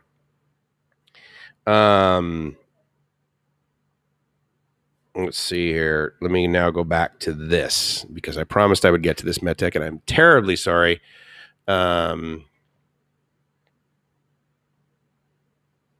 Shannon Beckett is back to e-begging and provides no content. Okay, don't go there. CBS plays TV shows I dislike. Okay, watch something else. Whatever. Jeremy's a friend of mine. So, I mean, I don't know. He does what he does, and I don't label it that. So, do you believe I do provide content, and so that's why you're here? Great. I hope you enjoy it. So, a very friend of the Cool Kids table asks for a December to February visit. So, let's say, for the sake of argument, a full 3 months. I can book a return flight for about $700, but that is to Bangkok. Awesome. I'm confused about whether the destination should be Bangkok or Phuket. I apologize. Never before sought travel advice. No worries. Okay, so first of all, this person knows, and hopefully you guys know too, that if you're going to send me a message, you do not need to and he didn't do this, but one of the things is you do not need to begin with, can I ask you a question? Because if I answer no, that would be silly.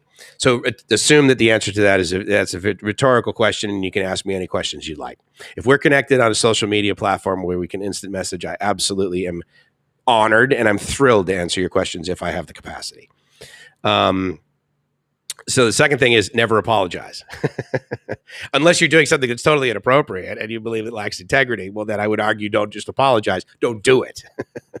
But nonetheless, if you're a part of the Cool Kids table, which means you're in here other than people that make comments that are irrelevant or to bash other YouTubers, which is okay, whatever. That doesn't add value.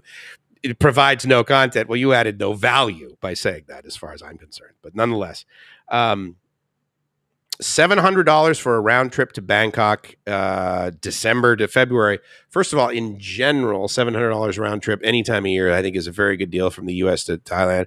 Secondly, if it's December to February, coming over here in December is hardly cheap. Usually it's the most expensive month. The last 3 weeks and the first sort of 1, maybe 2 weeks of January are arguably peak season, not just high season. Do you like it? She bought an article of clothing that she's really excited about. We'll show it to you guys later, but yeah, it's good, right? Good for you. And so as far as the confusion you have, or potentially the quality problem you have of determining whether you're going to come to Bangkok or Phuket, by December, I would just buy the ticket, provided it's something you can either throw away because you don't care about the $700, or you're buying a $700 ticket that actually allows you to move it or potentially cancel it for at least a credit that's good for like a year or two, or for actual cash back. I would submit for $700 round trip ticket to from Thailand. Then you're basically looking at something that's probably non-refundable. But regardless, that's your personal decision as far as how you spend your money.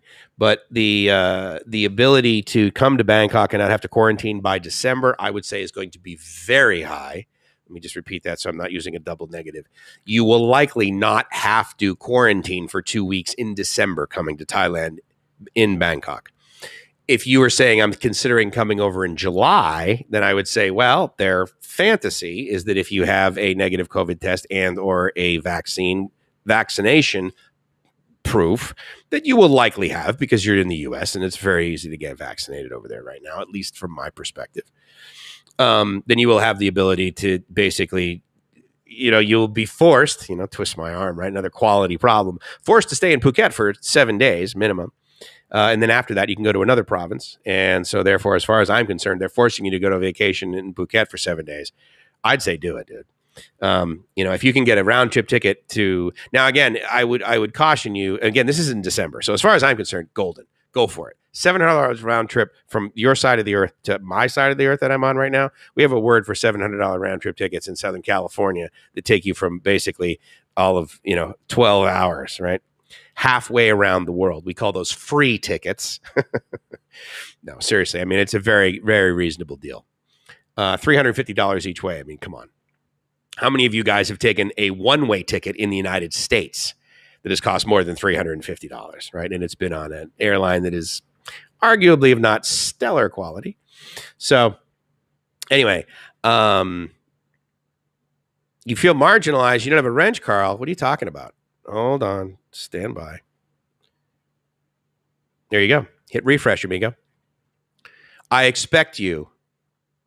See, all you guys talk about being wrenches, but then, this silly comment about bashing somebody else's behavior on YouTube shows up. So earn your wrenches, ladies and gentlemen. Watching other stuff. So yeah, you provide content. Okay, cool. Kyle, you missed out. He was giving them to everyone earlier. Yeah, no, you got one now, buddy. You have one stuck, don't you? He went on a mod. Yeah, I went on a modding spree. No, it's just I had the ability to have so many people in here that know what the cool kids table means. And I would submit that the more that I invite you to bring your little sort of your vision through your glasses of what the cool kids table, the better it'll be. He even gave me one. Can you? Oh my God, White Wolf! How just crazy am I? I'm just off the chain. Let me just say I don't want to bring in the EEOC on this. Good. I'm glad. Whoops. I went down too far. Let me not miss comments. Let me not miss showing comments. I'm quite certain I'm going to miss comments. But me and the AOC are like besties on IG, bro. So I don't want to pull out the big guns. But I may. I just may. Just stand back, amigo. You never know. $350 just to get to Georgia in the second plane. I mean, yeah, dude, totally, right? Yeah, no, I mean, I've done that too in the U.S. I mean, it's just, right now, obviously, flying is close to free almost everywhere. I will argue, though, that Qatar, who I'm still open-minded to try, and I will likely do it because of the money I've already given them that we simply need to use up, but we have a long time to do it. And we're going to go back to Boston eventually, going back through. I've never flown over the Atlantic to get back to the United States. I've flown over the Atlantic to, oh no, I'm sorry, I have actually, because I've flown to Barcelona and back from San Diego, which takes you over there. But yeah, it's I've never gone from Asia over the Atlantic back to the U.S., so it'll be cool to go through Doha. I'm actually probably going to purposely have unless it's like the middle of the night and we'd just be sitting there in the airport. And considering what the regulations are, I was going to say I'll probably purposely have like a 12-hour layover in Doha so we can like kind of snoop around. We did that the first time we went to Singapore. We actually had a 23-hour layover in Singapore. So we actually stayed over. We had an Airbnb. We cruised around. We checked out the big Ferris wheel. Met some friends of hers that were staying over there from the Philippines. And that was how we checked out Singapore. But I'd like to do that for Taiwan too. But again, very COVID dependent. But right now you're getting pretty good. Deals. Lordy, thank you, Jesus, because you didn't have to. Well, Jesus, there, Lordy, Carl. Now that you got some power, hopefully you won't. Hopefully you wield that power to do good. Ha ha ha ha. 55555, my friend. I took care of them, but it doesn't delete it on your end. Good to know. Well, that's disappointing. You would think that the API would know that. Well, I guess if it's already displayed here, then okay. Anyway, thank you, Stuck. Appreciate it.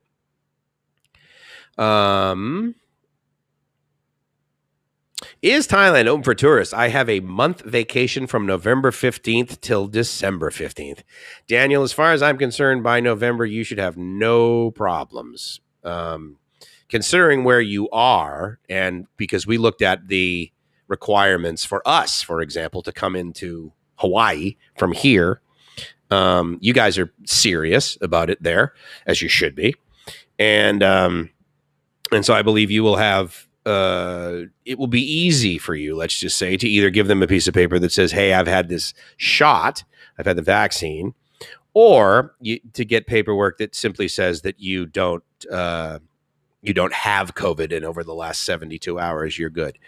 But I mean, by November, again, as far as I'm concerned, you will have the ability to come over here and enjoy yourself in November.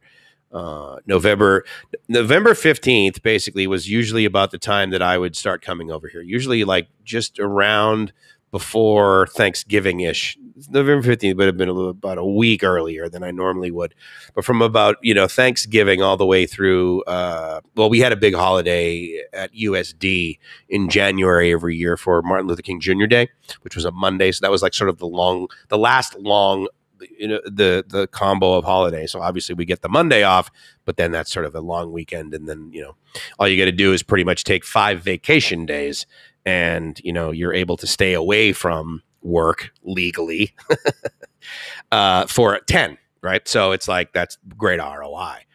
And so I would usually return to work right after Martin Luther King Day in January. So yeah, so that I think, as far as I'm concerned, Daniel, yes, it will be the trajectory that they're heading on right now. As far as I'm concerned, But again, don't forget. I mean, obviously, there's a whole. It depends. I mean, if you had asked me in 2019 in December, should I completely save up all my money and book non-refundable everything to come over there a year from now, Mike? If you had asked me that in 2019 from sitting on the beach in Cha Am around Christmas even, I would have been like, oh, yeah, my God, everything is going to be the same this year. Just come on over here, Daniel. So anyway, I know that you're a grain of salting everything I take, I'm sure. But as far as I'm concerned, November, absolutely. Anyone who's like saying, oh, well, I'm thinking about coming over in September. I think it's going to be okay in September. But I don't know. Don't forget, like, it's a lot more locked down right now than it was 2 months ago.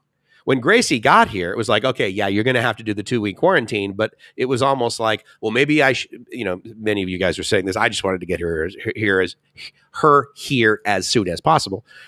But one of the things is like, well, yeah, she's going to have to quarantine now but if you wait like 2 or 3 weeks, if you wait until April 1st, If she comes over here, then she's going to only have to quarantine for 10 days. And if she gets the shot, then she'll only have to quarantine for 7 days. I mean, the trajectory was, basically by the end of April, there's going to be this panacea over here in Thailand and everything's going to be great. And that did not occur. That wasn't a long-term play, unfortunately, so now we've got sort of backed up. I pray that does not happen again, but anyway, can't decide if the woman from Ain't Nobody Got Time for Dat and the Publishers Clearinghouse winner who said, "Thank you, Jesus, because you didn't have to." Both classics. Absolutely, yeah. I don't know. I mean, if you can do that, Carl, and you can quote Family Guy, you are sitting at the head of the cool kids table, my friend. I saw this earlier, I think. I just saw it out of the corner of my eye. Qatar treated Rike poorly.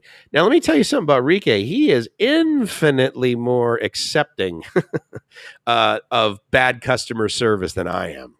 So if he had a poor experience, I am not encouraged by that because he is someone that obviously you guys probably know is a friend of mine. I think he's also a friend of everyone here's. Friends of everyone here, to use the English language appropriately, correctly, as far as I see it. So that stinks. I'm bummed that he potentially had enough of a bad time where he actually shared it publicly, because he's also pretty cautious of pen and tongue, as they say. So I'm bummed that I actually haven't talked to him. He said a couple of comments on one of my videos recently, and I think I watched one of his videos like a month ago or something like that. But unfortunately, I haven't interfaced with him in a long time. I miss him. I missed him when he was over here, not in Thailand, but this part of the world. If you guys don't know, actually, Gracie and I had a 2.5 week, if not at least 2 week vacation planned in the Camotes Islands, which is basically sort of off Cebu City, to meet. We were going to have a vacation. Me, Gracie, Euryce, her daughter, she was going to come down. I rented this, I was going to say cabana. That's not the right word. Oh my God. Why can't I think of the word? Not cabin. Oh my God. Bungalow. Jesus, Mike. Bungalow on the beach in the Camotes Islands. And, Rike was going to come down with V, and Gracie and I and Rike, we were all going to hang out. It was going to be like this. It was going to be like this YouTube family reunion of old guys.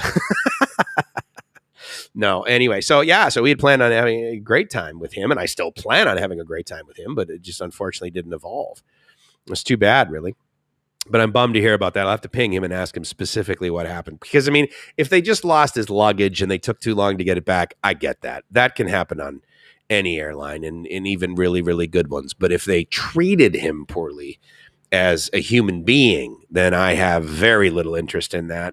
And I will begin spending significant attention units to get my money back from them. And I believe the worst case scenario, all I have to do is simply make a reservation and then send him, an email and say, I'm canceling this, give me my money back, and then likely have to wait the 5 to 7 days to hear back from anybody, but at least I'll get my money back. But yeah, I mean, so far, Qatar Airlines, they are not great in my opinion. And I'm hoping that changes. I really am, because it would be very convenient to get on a plane here, fall asleep, briefly wake up in the middle to use the restroom in a building, come back to a plane, fall asleep, wake up, and now I'm in Boston hanging out with my parents. That would be very nice if that was the paradigm. So I would like to pay that. With QR and flying business doing a 24-hour layover, QR will pay for a 5-star hotel. Doha, not that big, and you will have a nice day. That's cool. Maybe I should do that. Yeah, maybe I should. Great show, and thanks for the chat about smart visas. I will be looking into that. See you in November. Cheers. Absolutely, dude. Thank you so much for coming by. It's always great to see you. And, and Chris and Carl, and I mean, it's awesome, man. I feel like it's like, hey, I got nothing to do this afternoon. Let me just turn on my computer and hang out with all of my buddies on the couch. Dude, are you kidding me? It's pretty cool. Oh, wait, hold on. What does he say about this? About the wrench? The reason for the wrench is for keeping the nuts tight. Bum. How you doing there? I see what you did just then. You know what we say to that? Do not quit your day job, Mr. Oh, I almost forgot the name of it. Born Nomad. Oh my God. I almost said Born Nomad Productions. Wait, what does he say there? We're also running a sub to Mojo's channel. Oh, yeah, absolutely. And thank you for posting that, Stuck. Good job, guy. Thank you. Yeah. Absolutely. Definitely. There you go. Fully vaccinated. Yeah, that's what I figured, right? I mean, so you're golden, dude. Never mind. You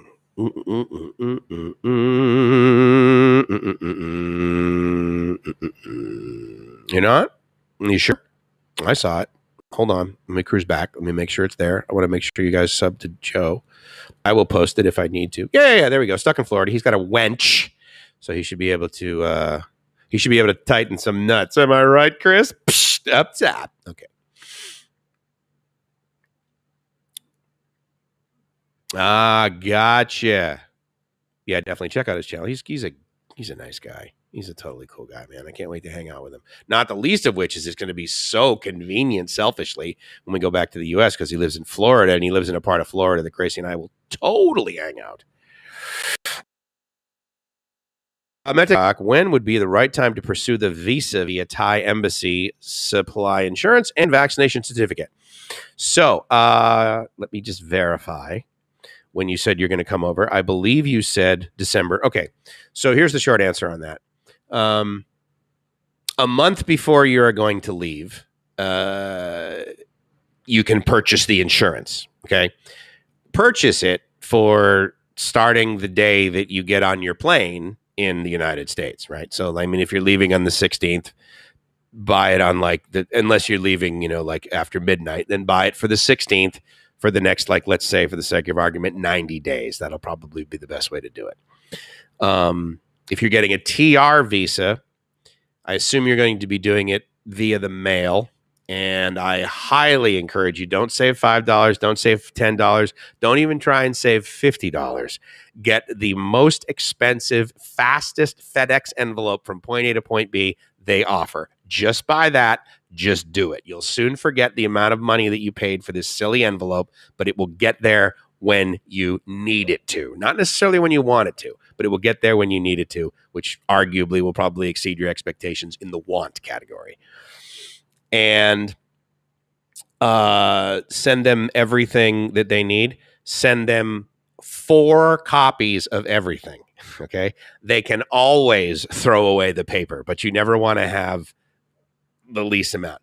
Now, I say that based on me physically going to a consulate and them basically needing 3 copies of everything. Okay. I went there with 4 copies of everything.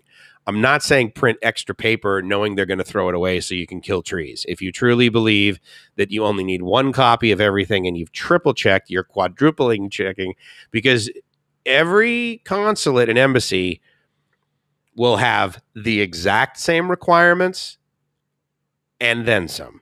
Okay. Some of them will have different ones. Some of them will have but they're basically needing you to prove to them that you have no diseases.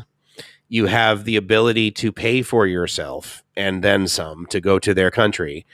You are proving to them that you will return, and you also haven't committed any real crime. And you do that to varying levels. If you need an OA visa, then you need to get a more significant sort of background check, if you will. If you need a TR visa and you're coming from the US, I think that they actually assume you haven't broken the law. If you're coming from the Philippines and you're getting a TR visa, well, then you do need to prove to them from basically their FBI, which is the NBI. You need to get an NBI clearance that says you haven't broken the law, and you need to prove to them that just to come to Thailand for 2 weeks. Sorry.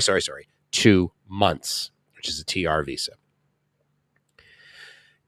As far as front loading this, then technically, MedTech, you can get your TR visa 89 days before you leave, because in other words, you get a visa stamp in your passport that is valid for a 90-day window. And within that 90-day window, when you stamp into Thailand, you're allowed to stay for 60 days.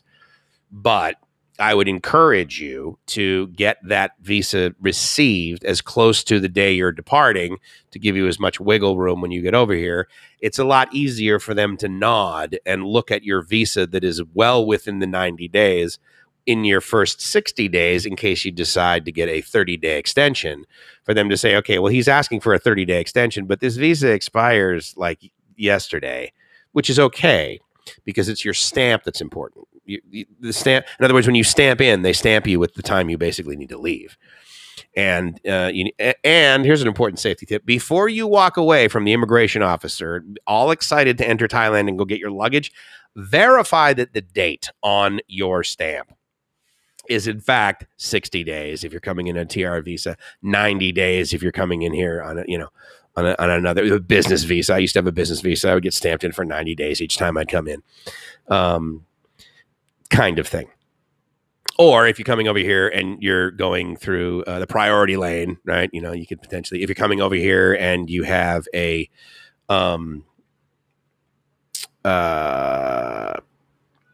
ABET travel card, if you have a business travel card, BTC rather, if you have one of those, you get stamped in for 90 days, kind of thing. So anyway, just verify that before you walk away. I've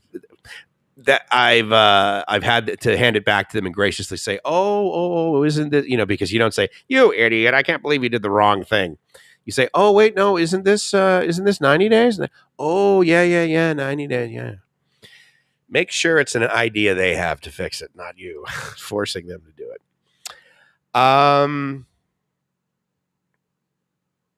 I think you should be okay booking directly to Bangkok. I was revisiting that because it will likely be less expensive. However, if you can get a smoking deal coming over to go to Phuket and you want to go to Phuket, go to Phuket. I'm not quite sure whether you have more of a passion for Phuket or whether you're like, no, I really miss Bangkok. I want to hang out there for a little bit. I can always fly to Phuket for $25 is what I would be thinking in my mind once I get into Bangkok. And then, you come to Bangkok, you can get things done if you need to. It's just you take the BTS over to AIS or get your Capricorn Bank stuff done or whatever you need to do over here. Plus, Mike said they good.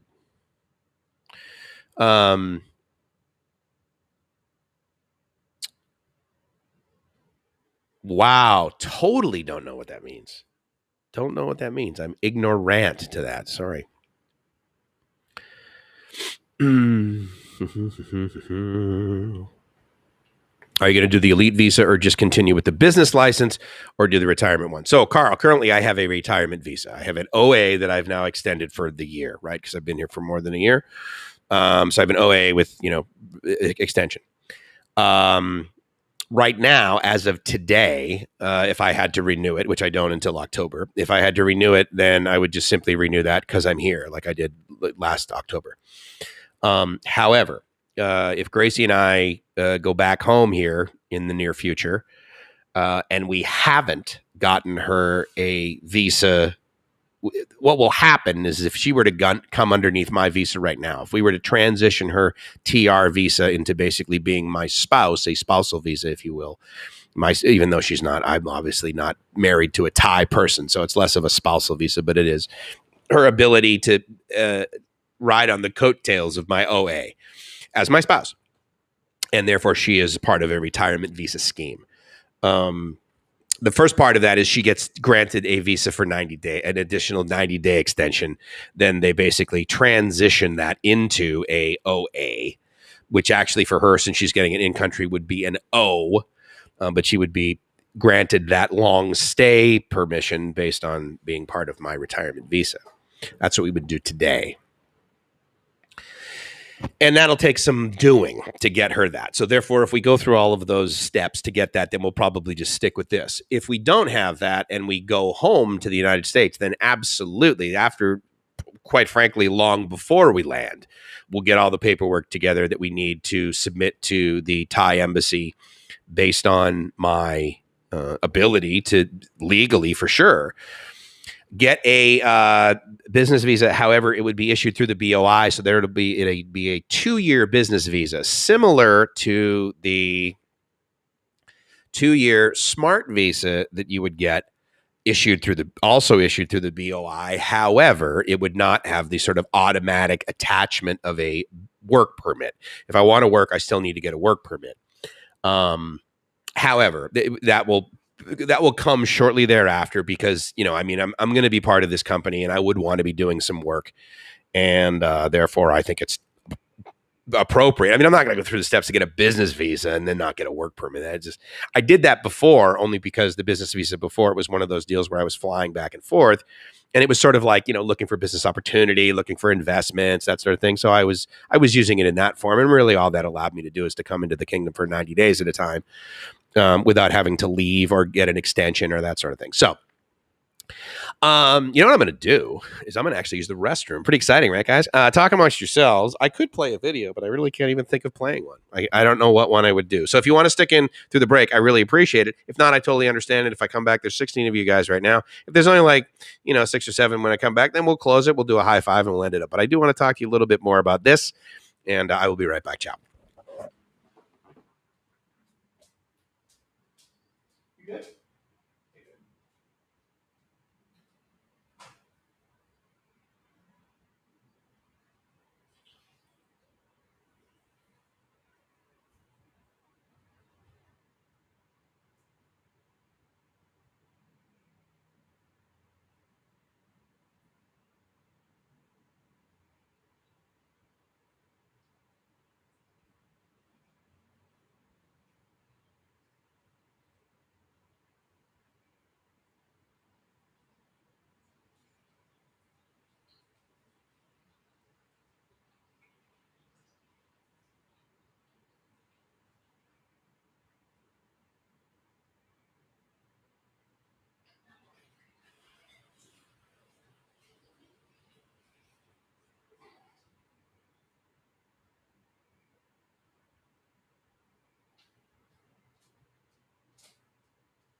And I had that video too of me in Lumpini Park that I played as a break, thanking you guys for hanging out during the break. Thank you guys for hanging out during the break. Although I just saw that Carl says he's got to go to bed. So hopefully, go to bed all day long. Just turn the volume down on your computer and leave it streaming. Because I need the points, man.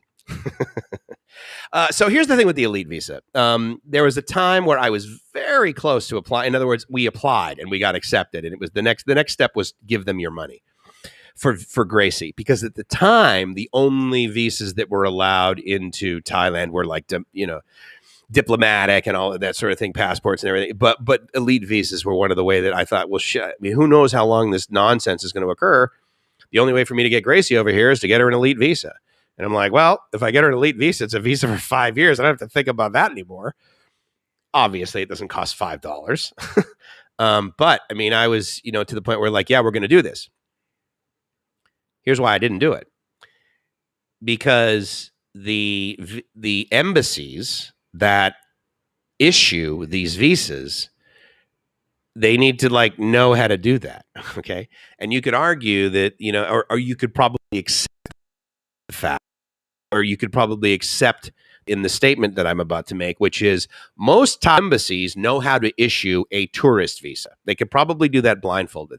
They know how to issue retirement visas. They probably know how to issue business visas, provided you make yourself you avail yourself of, or you avail them of the necessary requirements on their checklist for yes, business visa. Bam. Okay, so they probably know how to do that pretty well.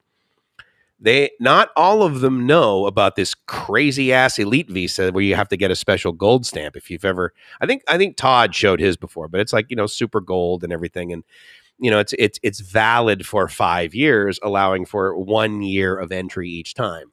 And of course, you can extend that in country for an additional year.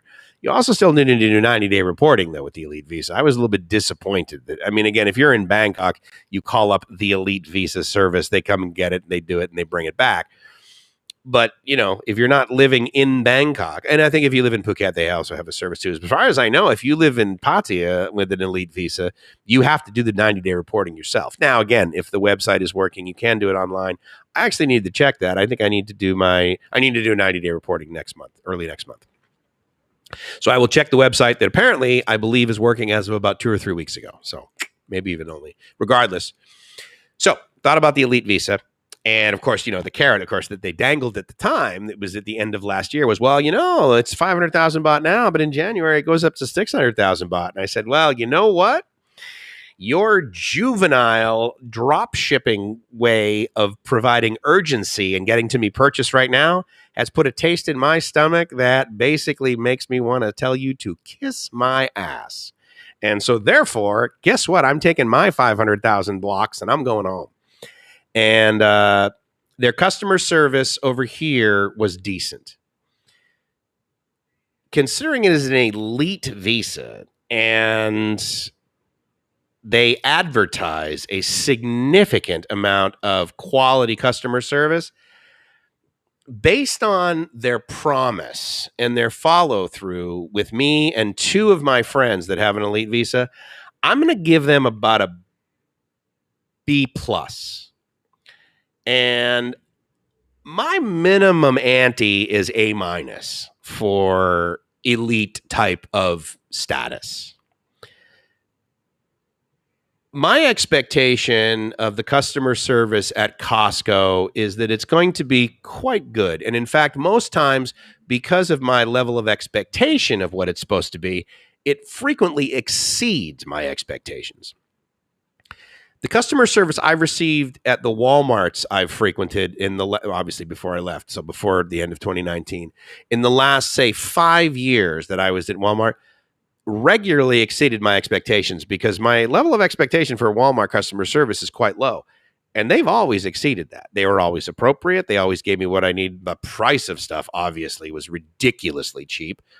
But they were friendly. They didn't give me any crap, But I also didn't, find a TV set in the parking lot that was, unboxed, that had scratches in it, walk back in and lie to them and say, oh, I just bought this. I expect you to give me cash as a return. And, oh, by the way, I don't have a receipt. And so that's ridiculous, right? But the point is that the elite customer service, I expect it to be quite good. The guy that I interfaced with here, via email to get the whole process started, he was exceptional. He exceeded my expectations. He got back to me. His English was stellar. And quite frankly, the level of customer service that I received through the smart visa process that I went through, as far as gathering data and figuring out whether I was going to do it, that also exceeded my expectations. I was very pleased with them. But now that it's 600,000 baht, with that 600,000 baht, interestingly enough, that's approximately the amount of money that I invested in this company. And, you're investing in the elite visa. It is a 5-year commitment to a bucket of money that will allow you a degree of freedom that, quite frankly, is infinitely more than I have with my cute little OA, or Gracie has with her TR. But, a lot of us have sort of talked about, retiring is neat. But, Mariano's well, I really don't want to just stop working. I'm not being paid, certainly by YouTube or certainly by BKK.FM. But at some point along the way, I might be as it turns out, this whole theory that I had about being a global radio station is, the global part is correct. My radio station part, maybe we remove that. Well, that was dumb. That was short-sighted, Mike. It's not a radio station. What it is it's this damn Cool Kids table that you talked about. It just happens to be via music and discussion and two-way communication now over the internet because of this infrastructure. Who knows? But I can't imagine, but to be locked into a retirement visa for that long. If I think about what's happened in the last 5 years of my life, and then I think, oh, I'm able to predict the future and know what's going to happen for the next 5 years. Why don't I put 600,000 baht into that? I don't know. The ROI wasn't there for me. Now, again, if Thailand said, look, we don't care what's going to happen with COVID. We don't care if there's ever going to be a vaccine. We don't vaccinate people at all. We're disbanding all flight into Thailand. You can't even come over here by foot unless you have an elite visa. Then I would have been okay, it showed up in the, what do they call that, register thingy that shows up on Wednesdays that basically means it's law. It's in there. and the prime minister has stated it in English and in Thai that he will never let anybody in, then I will buy a 10-year visa for Gracie right now. And, but that wasn't the case. It was the lessening of restrictions. And in fact, the time that she actually came over here and we used a TR visa to get her over here, she didn't need a TR to get in here. She could have walked in and stamped in for a 30-day visa exempt with her Philippine passport. She had insurance and she had all the other requirements. She got her COE, she got her certificate of entry before her TR visa was approved. So as far as the embassy was concerned, as far as the Department of Health concerned, as far as the Department of Foreign Affairs, Ministry of Foreign Affairs rather, was concerned, there is this girl from the Philippines coming over that has done everything. But as far as we're concerned, she's leaving in 30 days. And then we got her the TR visa approved several days later. And so therefore, when she went to enter, they weren't like, oh, wait, you've actually got to, okay, we'll stamp in for 60 days. And, I made the proactively, I said, well, I don't care how I'm going to buy her the 90 days worth of insurance, which reminds me, I need to buy her a different policy now because, of course, the policy she got only covers her in Thailand. I need to get her an insurance policy that covers her for pretty much everywhere. I think I'm not going to get the one that also covers her for the United States because I'll just get a policy for us for the United States, just for the United States when we go over there. And it'll be as travelers. And so it'll be like a couple of $100 and it'll cover us for 30, 60, 90, well, a couple $100 for her, 300 or 400 for me, probably, because I'm older or whatever. But the point is that it just made sense at the time to do the TR visa. Additionally, I got some advice from my lawyer, which is Integrity Legal, by the way. My attorney is Ben Hart. And he is the one that gave the advice of, he said, look, if you want to bring her over here and then you are damn sure you're going to leave and get the hell out and you don't want to do anything, fine, get the special tourist visa, but you cannot change that thing at all. And after 9 months, you got to get the hell out. You can't stay, you can't change, you can't beg. It's not happening. And at the end of the day, I think we probably all know that the STV is pretty much, gone out the window.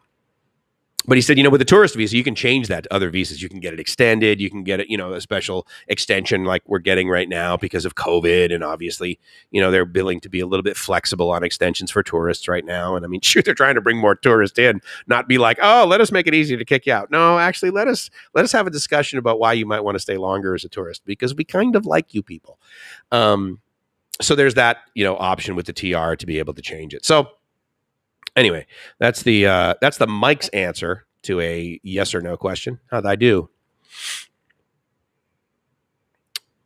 So, thank you, White Wolf. I completely agree. I think Geo Blue, the Trekker package, is an outstanding policy. I will tell you exactly why. Customer service and solution. Sadly, I can speak to this insurance policy because I've had to use it 2 times where I thought I was going to friggin' die. I mean, I felt like crap. I don't think I was going to die, but I felt really, really bad. And I was cranky and I wanted my way and I wanted it right now. And I didn't care what it cost, and we were in the Philippines 3 a.m. there. So that worked out to our benefit because of course, 3 a.m. there was, I don't know, end of the business day in the UK, or it was, 3 p.m. in New York City or whatever. But the point is that when I called them, they answered the phone after pushing very few buttons. I was not on hold. Someone answered who was, their accent was unnoticeable. I don't know where they were from, as far as I'm assuming they were from the United States. But regardless, they said, okay, hold on. What's the fax number? And then they basically faxed a piece of paper to this hospital as well as another hospital that says, look, you do whatever the hell you want to this guy. We're paying for everything. And that was it. That was my admission into that hospital, was basically calling 1-800-GEO-BLUE, and they handled it. Additionally, the previous hospital that I was at that was certainly not on their direct billing list, that was basically I survived that hospital. Let's just say and to be fair, they did save me. I went in there with a significant amount of pain, and they were like, "Okay, dude, look, you've got diarrhea. Obviously, there's something inside you, but we don't have the lab to test it. We can give you an IV. We can give you some fluids. We can combat this dehydration right now and let you survive for like the next few hours." So fine. So they did that, but literally the receipt they gave me was on a little notepad piece of paper that I believe had the address of the hospital in it. But they hand wrote like what I paid them, and I paid them like 2, 3, 4, whatever it was, 1,000 pesos, and I was able to submit that receipt with a claim, and they paid me that money. So that was pretty awesome. I think my policy with GeoBlue, it was maybe $200 a year. I renewed that policy for at least 6 years in a row. And even though I think the first 2, 3, 4 years or 5 years or whatever, I never used it, all of the money that I ever paid GeoBlue, I got returned, I want to say probably fourfold. So as far as I'm concerned, that is the only travel insurance policy you should ever consider. They are excellent. They are wonderful. GeoBlue, Trekker Package, Travel. Now, again, I will say, obviously, there's stipulations to everything. You do need to have a U.S. insurance policy already. Health insurance policy of some degree. Give them your money.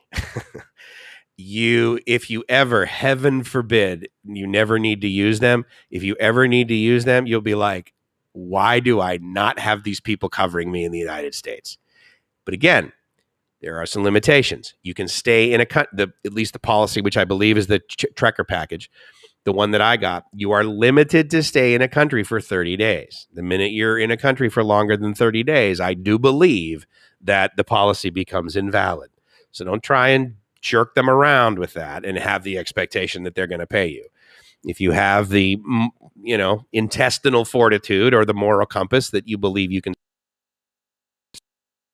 event and still use them to claim it, and somehow, you're okay with trying to prove to them that you haven't been there 30 days, I will tell you right now, they never asked for my entry stamp. Every time that I applied or called them or whatever, they never, ever asked me if I had been there for less than 30 days or how long have you been in country or will you send us proof that you haven't been, So I will just throw that out there. And I think the label of I cannot speak highly enough of them is very accurate here. So that was a yes, no question, wasn't it? Mariana, the good stuff. So much good music out there, like pairing good food with good wine can make a normal situation special. Wow. Did I totally miss something you guys were talking about? I'm sorry. Maybe you're talking about GeoBlue. Maybe not. Absurd delays to reschedule his flight, causing him to stay on for days in Cebu City. Now, okay, do you believe is that because Qatar is now again? A lot of times these airlines need to cancel these flights because they're forced to. Okay, how do they communicate that though? I mean, and every time they reschedule this flight, where they like, oh, we'll handle it. When do you want to fly? Or were they just like literally hours before you're flying, you're getting to the airport, they let you know? Because that, I think, is a determination of a level of commitment to the customer. And again, as far as I'm concerned, my experience with Qatar is that they do not have a commitment to the quality of the experience of the customer. They began every single email, I think, within the first 5 words, at least sorry was one of those each time. And I was getting sick and tired of those blanket sorry, or those sort of, non-integrous apologies, quite frankly. So anyway, they are not in my top 10. Where Gracie, what is she cooking in the kitchen? So earlier today, she made pad kapow mu kai dao, which is basically, she didn't have all of the ingredients. So normally It is chopped pork, or ground pork, minced pork sometimes, with basil, with chopped basil, fried, and then rice, and then a fried egg over it. I didn't taste it. She said it wasn't that good, but she also, didn't have all the ingredients going in. She says it wasn't that good. I'm quite certain it probably would have been pretty damn good. So, morning or afternoon, I guess. Hey, Roger, good to see you, man. Thanks a lot for coming by. Remind me where you are. I can't remember what time zone you're in.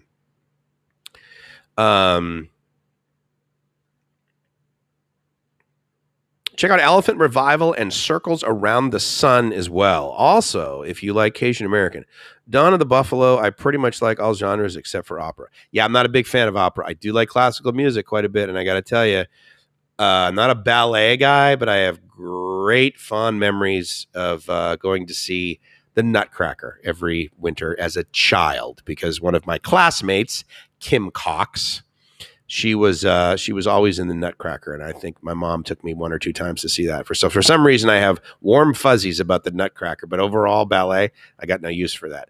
But I like a significant wide range of genres, but there are some that I just simply don't like. Like, I actually really like country music, some of it, but I don't particularly like. I mean, I like some hip hop songs, but overall, I don't like hip hop. I'm a big fan of alternative. I'm a big fan of EDM. I'm a big fan of BKK.FM. Tell your friends.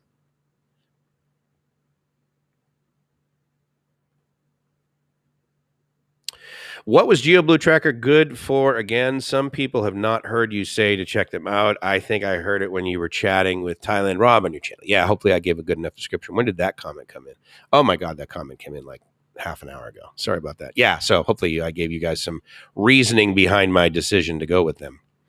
But if I apply too early, there may still be quarantine requirement. Thus, a quarantine hotel booking would be required. So that's true. I can tell you that the experience that I had with the hotel that Gracie was at, as well as the experience of others that have gone through quarantine, that if you in fact have to change your reservation, they seem to be very accommodating about that. I mean, they're not going to be like, oh no, screw you, your 2 weeks of money is gone. I haven't heard that. I haven't heard that experience. So I wouldn't worry too much about, having to do a quarantine hotel, and then, there might be a requirement, and then you do, but I get it. And additionally, I mean, if you simply aren't coming, I haven't spoken with anyone who didn't go through the quarantine, meaning they said they needed to cancel their reservation and try and get their money back. I haven't heard of anyone having to do that, and so therefore I can't speak to the experience. Oh my God, I am so illiterate. You know this. And unfortunately, I can't copy and paste actually from there. I could go over to the YouTube and do it, but I'm on Restream. But anyway, hello to you.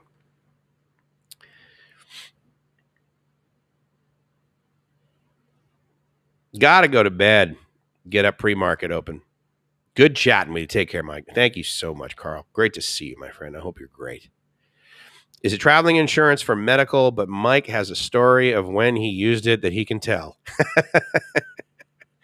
Yes, apparently that was. See, you guys know me so well. I'm like way behind, and you're like, oh no, don't worry about it. I'm going to ask him this question, and he's going to go on and on and on and on and on and on and on and on and on. Just like BKK.FM. Thanks for the music. No problem. You know where you can get good music? BKK.FM. You want the link there, sport? I hope you gave it to him. Trekker is up to 70 days on the site.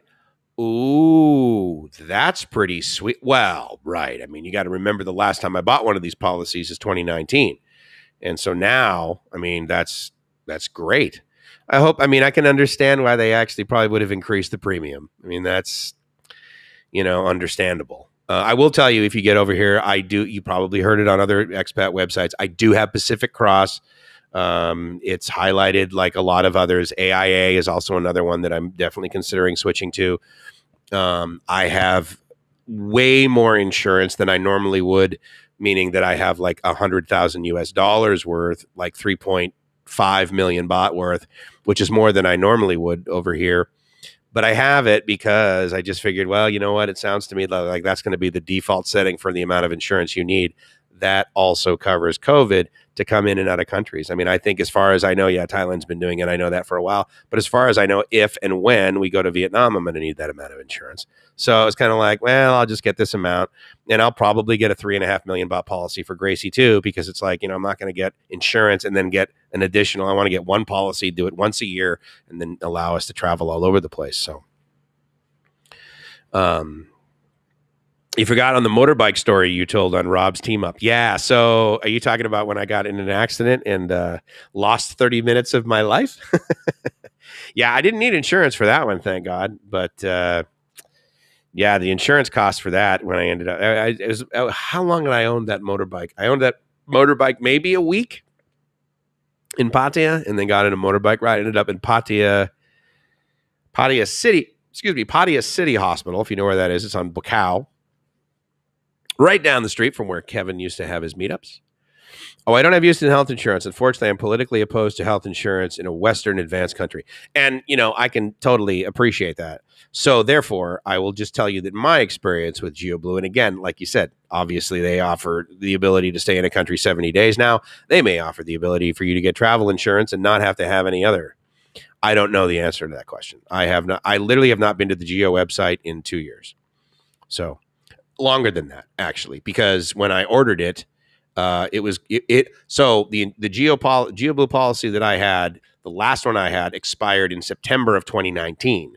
But September actually, and in fact, I got my visa in October 7th of 2019. If you don't know, there was no requirement for insurance for retirees to come into Thailand until October 31st of 2019. However, I'm an insurance guy. I always have insurance. And so therefore I had it anyway, because even though it wasn't required to get my visa before October 2019, I entered Thailand in November of 2019. And I was very grateful to have insurance, because I can tell you right now, they were saying, okay, you're coming in here on a certain kind of visa. They don't look at when it was issued. They're just like, as of October 31st, if you're a retiree guy, you're supposed to have health insurance. And if you don't have it, then we're not letting you in the country, would be their default setting for a number of immigration officers at the time, because it was a new rule. It was being enacted. So it was one of those times where I was grateful that I got it anyway. My point to telling you that timeline was the fact that I likely was not on the GeoBlue website since probably October or something. Probably even September of 2018 when I renewed it for my last year prior to moving here. So an additional sort of tip, I got my first Pacific Cross insurance policy. It's one of those deals where it takes 30 days waiting period. And I purchased it 30 days before coming to Thailand. So actually that insurance policy was valid. I owned it for about 35 days prior to the day that I ended up in Bangkok. And in fact, I came to Bangkok, went to my hotel, slept, woke up next morning. First thing I did, actually, other than like maybe grab some coffee, take a shower, is I got on the BTS and I went to the Pacific Cross offices and I got my insurance policy. And so it was enacted. So, you might want to consider that if you're coming over here and you're considering staying long term, buy your insurance policy 30 days before you're going to get here. Green. Oh, very cool. Good to see you, man. Good to see you, expat. Thanks for coming by again. That's good. Temp insurance to get the vacation insurance. Yeah, that's a great option, right? I mean, why not? You could get one traveler insurance policy that isn't necessarily all that great. If you want a recommendation for an insurance policy that is not as good as GeoBlue, let me see. I can give you a link. I think I have, let's see. Is this how I do it? I have my Doodly links, right? That are like shortened, ones. And let me see. I think it might be a host name it might be insurance.doodly. Or dude.ly.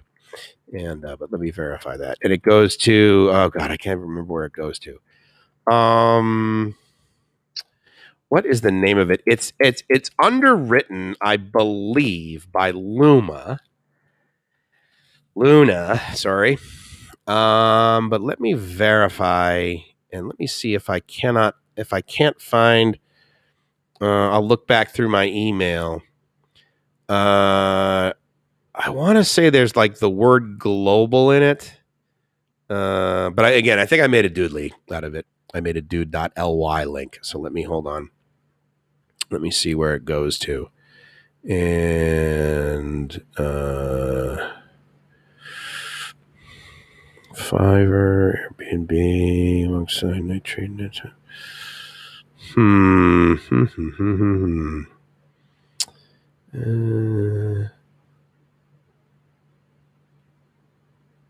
Maybe it's like traveler's insurance or something like that. I can't for the life of me remember. Oh, there we go. World Nomad. So if you go to Doodly/World Nomad. Here, I'll copy and paste it in there. If you go to that, it'll take you to World Nomads Insurance. And I can recommend them. There you go. It's in the chat. Yeah. So World Nomad, I believe their underwriter is Luna, and that will provide you with a travel insurance package that I believe that you can use to justify getting a proving to basically GeoBlue that you have some kind of insurance. So there you go. Yeah, it's pretty simple, right? Dude, you had to be at Fried Egg. Absolutely. Mazakan Bobo said, well, hello, Mike. Good morning. I can have some very tasty bread and fried flour. Ah, very good. Thank you for the translation. I appreciate it. Thanks, White Wolf. Same time as you, buddy. Nakon Tom got bought in on Virgin Galactic. Good for you. Yes, I forgot about that. Yeah, so I made a post which was like, if I had one stock I was going to buy and hold for at least 5 years, probably 10 years, it would be Virgin Galactic. Virgin Galactic. They are now offering $100,000 trips to space. And which, or I could have saved that money and actually bought a $20 XLR cable like a big boy who like actually does YouTube streams and doesn't sound like a dork. But good for you. I think it's a very good stock. Thank you for the is it internationalinsurance.com? Is that someone who's just underwriting it? Because that's not the link I go to. Hold on. Geo.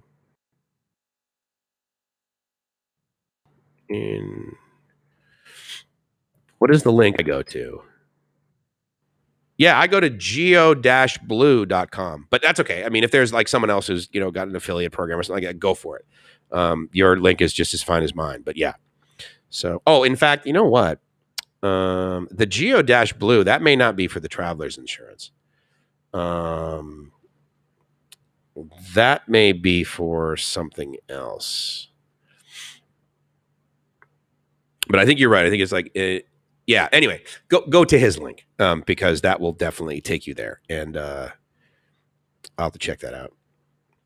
So thanks to Mike and others for the travel information. Absolutely, Matt Tech. Glad you're here, buddy. Yeah, and then here's the link that I just threw up there if you need World Nomad. I don't think that's a. Hold on, it may be an affiliate link for all I know. I just copied and pasted because I like to. I was doing doodlies for a lot of things because it was like, hey, I'm staying at this hotel. What's the doodly link for that? Hold on. Oops. Hello. Hi. What? I'm sorry. Oh, la. Okay, lobby. Okay, cup and cup. What's that? Well, they call whenever they deliver a package, but they're calling me, so it's not your. Okay, so we don't need to go there. No. They just call each time. They leave it with the lady, but they call me every single time they leave something. He's just like Lazada. But yeah, it's not like I owe the money. I think what happens is they either potentially show up or they're potentially calling me before they get here, because it always calls me from the same number. It always calls me from. What is the number? And then what will happen shortly thereafter, in theory, is that the app for my for parcels, this will change from being an incompetent app to one I can actually use. It will change from nada to like actually a picture of the front of the package, and then there'll be a QR code, and I go down and scan it, and then she She releases it, and then I get a message from the app, your package has been released. DuckDuckGo link, since I stopped using Google about a month ago. Oh yeah, DuckDuckGo is an interesting solution. There's that, and then there's also another one that my automation system for bkk.fm uses. What it does is it basically auto searches for information about the artist, song, title, album that's available, and I need to integrate that into sort of a now playing thing. I'm considering making my own app. But honestly, I mean, I don't want to necessarily be in the app business, even though I know I'm in the technology business, right? I like TuneIn. They provide, like enough sort of like, the album art and then the title and the artist and that sort of thing. So it's kind of like, I'll just stick with those guys. But I think I may actually end up using a service, using a company, and having them make an app for me, because I was talking to Mariano about this actually. And he and I were sort of on the same page. It's like, well, hey, here's how you might be able to get people really engaged with the station.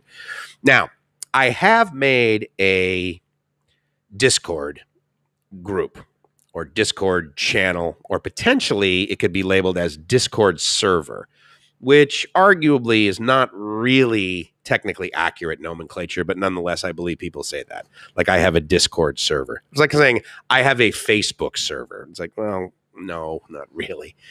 Not as you. These not in the way the traditional way you define server. So anyway, because what I was thinking about Discord is that there could be sort of a live chat thing, and that's really what I'm trying to accomplish a little bit more with bkk.fm than I am with others things. Is, it's funny too. To Rob's point, I just realized that the most current comment is the one at the top, and that's the one that displays behind your logo. And you could argue that that's silly. The most recent comment really should be at the bottom, and or you should have the ability to move your logo so that the current comment isn't being covered up. I wonder if I can change that. If I go over to here to graphics, I mean, obviously I can, turn it off, right? But on logo, I wonder if I can change that so that, here's another one that I could put up there. But yeah, it immediately goes over the thing. So that's kind of a drag. And I can't change where it is. I literally could do a screen share with you guys right now. I could reach out to their customer service and they would get back to me within 15 or 20 minutes, like live right now. And then we would have the discussion with someone with some technical competence, actually. So I am very pleased with Restream.io. Now, I haven't really needed any technically competent service with StreamYard, but I can tell you that the interface I have had with their customer support / tech support is that you do not get elevated to anything past level 1 unless you're basically like, the entire thing broke. Oh, by the way, I had 10,000 concurrent streams and I'm paying you royalties money just out of the goodness of my heart, StreamYard. Then it seems like they actually want to speak with you. But as far as like a regular paying hello customer, their responses to two of my questions that I would submit are very different technically were, make sure you're closer to the wireless router so that you have good internet. And I'm like, getting closer to the wireless router won't help me because I use Cat 6, dude. Cat 6E connected to my router. Bozo. No judgment, but judgment. I'm unhappy with, are you unhappy with Shopee? I'm invested in Shopee. I am not unhappy with Shopee. I am actually as happy with Shopee as I am with Lazada. I have reasonable expectations of every other online ordering company outside of Amazon. Nobody is Amazon. And they should spend as much money as they can possibly afford, along with the attention units, to try and reach the service level to the customer of Amazon. If you don't know the mantra, the culture, the agreement of being a partner with Amazon, because I'm not an Amazon.com partner. I'm an Amazon Web Services partner. I'm part of what's called APN, the Amazon Web Services Partner Network.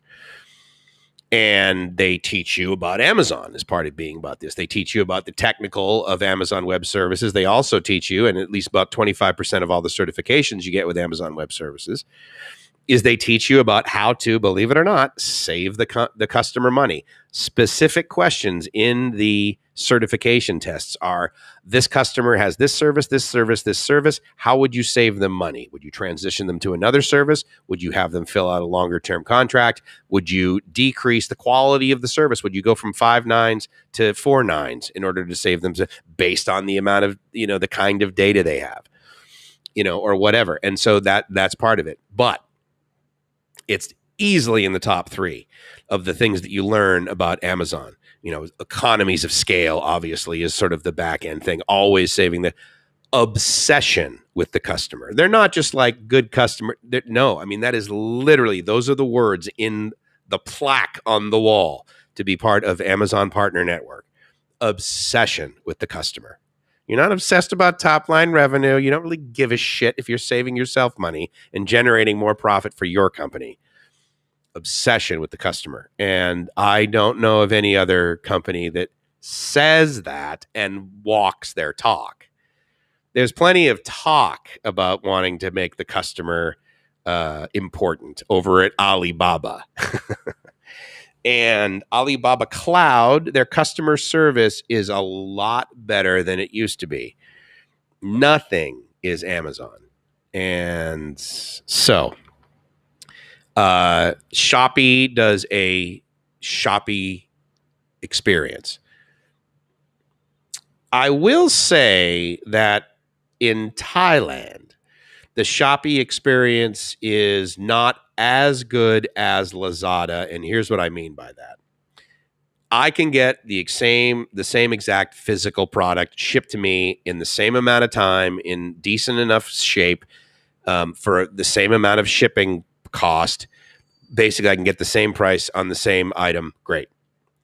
However, Lazada has taken the time to really make sure that when you click on the button that says English, like everything's in English, all of the communication is in English, and the majority of the items that they have displayed on there when you click on English are displayed in it. There's still some shops, there's still some sellers on Lazada, fulfillment by Lazada, that don't do a good enough job at describing their product. So in the description, there's still some Thai in there.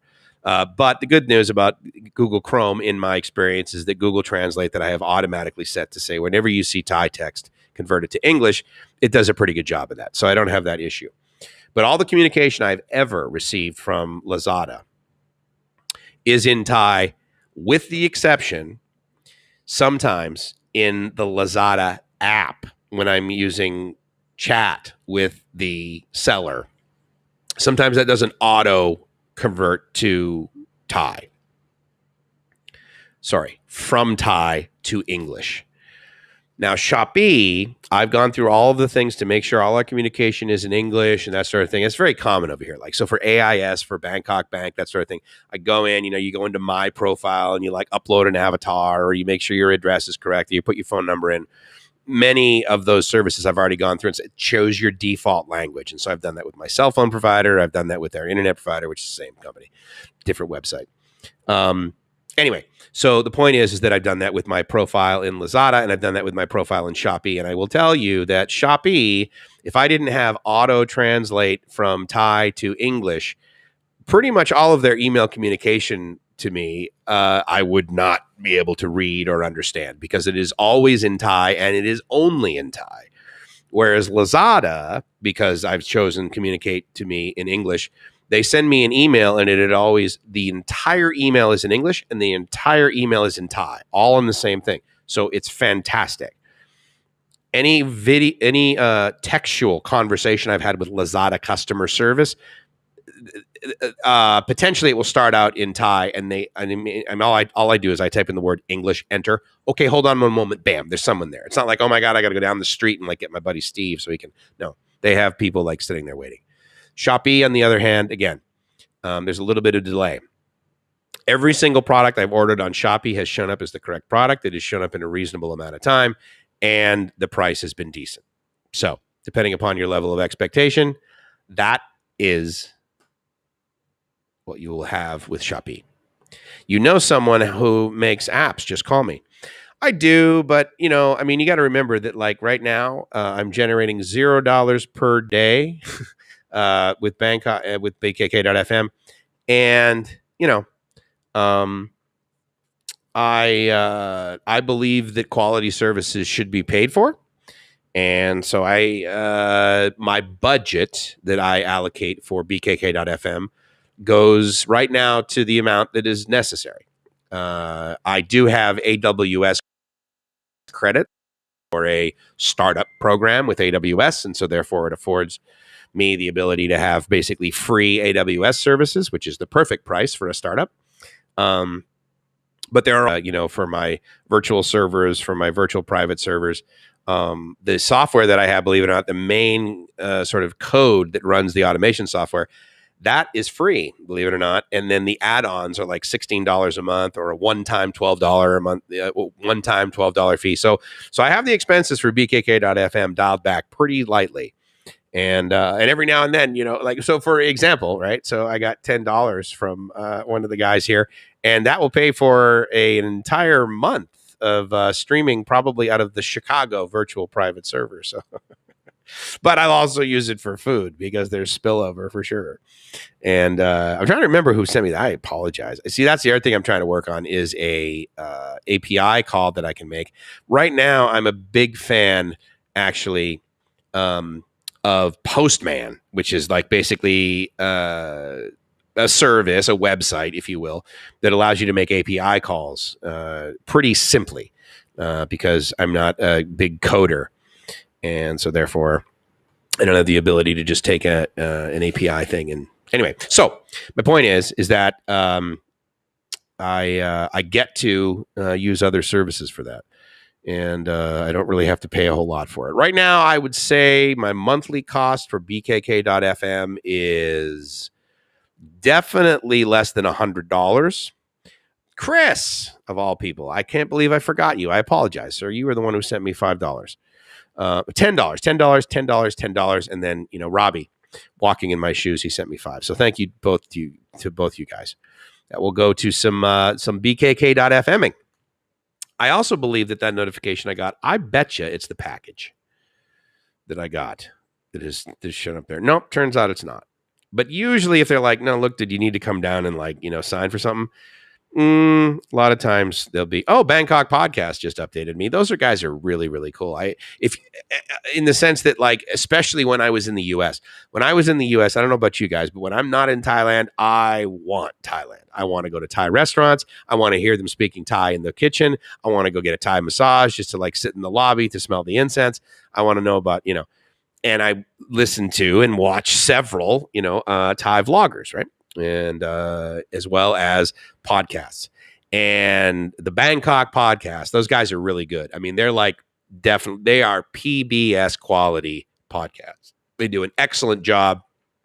They have a great mantra that they do. They have a great sort of exaggeration of their core presentation for that day, but it is totally appropriate. They don't go way off onto tangents, quite frankly, like I do. I mean, I started this thing off with gratitude, which then, now we're having a discussion. And then we talked about visas and we talked about travel. And then we talked about apps and we talked about Postman for doing API calls, right? So, I mean, I'm all over the map, but I like my map. I really like my map.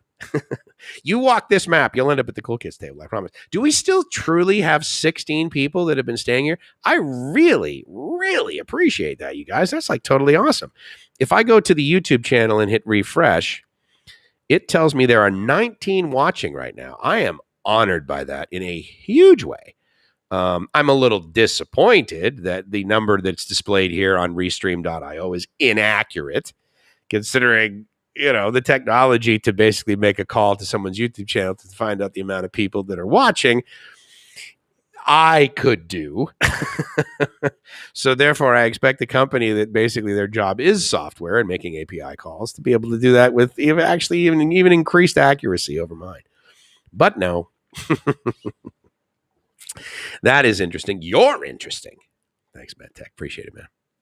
Tangents are fun, and they're like, yeah, exactly, right. I'll tell you what, he does some really cool marketing things and some really cool engagement opportunities with his channel. Not the least of which was his T-shirt, right, that says "I want a Thai wife." I totally get. I mean, that is incredibly cool. It's very like Rob-esque, right? I mean, if you've met the guy and you've sat down and you know, he's very much like he is on camera, right? He's just sort of him. And I mean, he's a little bit less camera, right, when you're with him. Whereas I'm pretty much like this. I mean, I don't know if I met you in the elevator, I'd be like, "Hey, how's it going? It's Mike from livemyassoff.com. How you doing? Shh, BKK.FM." I don't know if I'd do that. I might. Actually, I would. When I meet Joe, I will do that. But the point is that the way that I am, the way that Gracie and I are sort of on camera, I mean, that's the way we are. And Rob is very much, he's in the sense that he's very genuine. But he has like that neat sort of sense of humor, right? So it's like, hey, yeah, if I had the T-shirt with the, so he's cool like that. And his squirrel thing it's so simplified genius, because it's like, look, this is something that I've talked to on my channel and only on my channel. Like, in other words, I don't know what members. I mean, I can turn that thing on, but I was thinking about it this morning in the kitchen.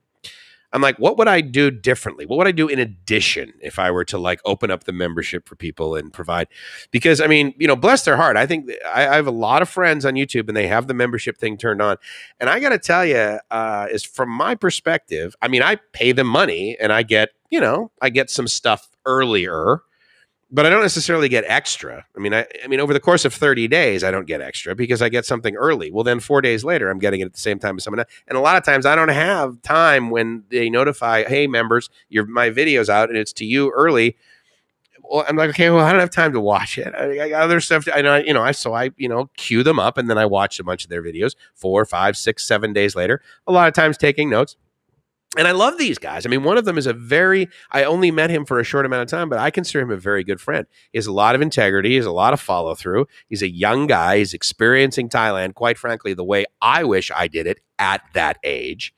I don't wish teaching English on anybody, but the way that he describes it and his experience with it, he was able to teach kids and he loves these kids, and he's like, he loves his job. Right. And so whether it's teaching English or sweeping floors, he's like, dude, God, I like grabbing the broom. I like the way the floor looks after I'm done with it. I'm very proud of that. I don't ever leave any sort of thing. I'm a really damn good floor sweeper and I get paid, however much I get paid. But he's touring Thailand right now. Right. On his little motorbike. You probably know who I'm talking about. And, well, I'm not going to be clandestine. It's, it's pate Thai and his sack of potatoes. I really like the guy, and I pay whatever the thing is monthly. I don't even know what it is. And, I get notifications. I don't need to get them early, I don't have time, but I like the guy, and I contribute to that. And actually, now that I remember it, the reason I know that I do is because I changed debit cards at Casacorn. And that reminds me, I actually need to repay Jeremy for his membership thing because I signed up and then 2 to 3 days ago, my membership came up with Patty and it said, oh, your membership's canceled. Last night, for example, our membership with Netflix got canceled because I had to change cards. And so I need to redo it. Anyway, my point is that I have this with some friends. I've tried it with some friends. And again, I don't feel gypped. I don't feel like I'm like wasting my money, but in all honesty, it's like the value add there in the membership. It's not, all I'm doing is giving them money and I do that happily.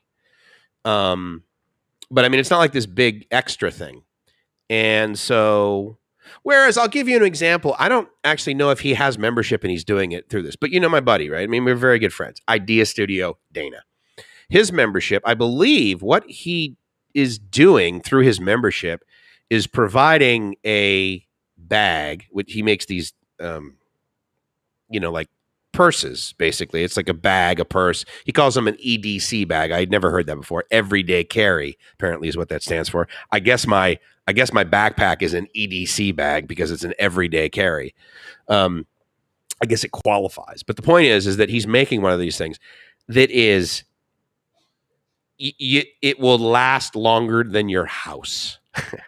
It's very well made. It's easily worth in a retail outlet $200, and he's giving this to his members because they give him, emotional contribution. They also give him financial, but they give him, praise when it's needed. Not when it's needed. Sorry, when it's deserved. So he integrate and he does that. That's cool. That's great. And I was on Rob's what do you call it, membership thing. But then it was one of those deals where it's like I had to switch PayPal accounts. That's what it was.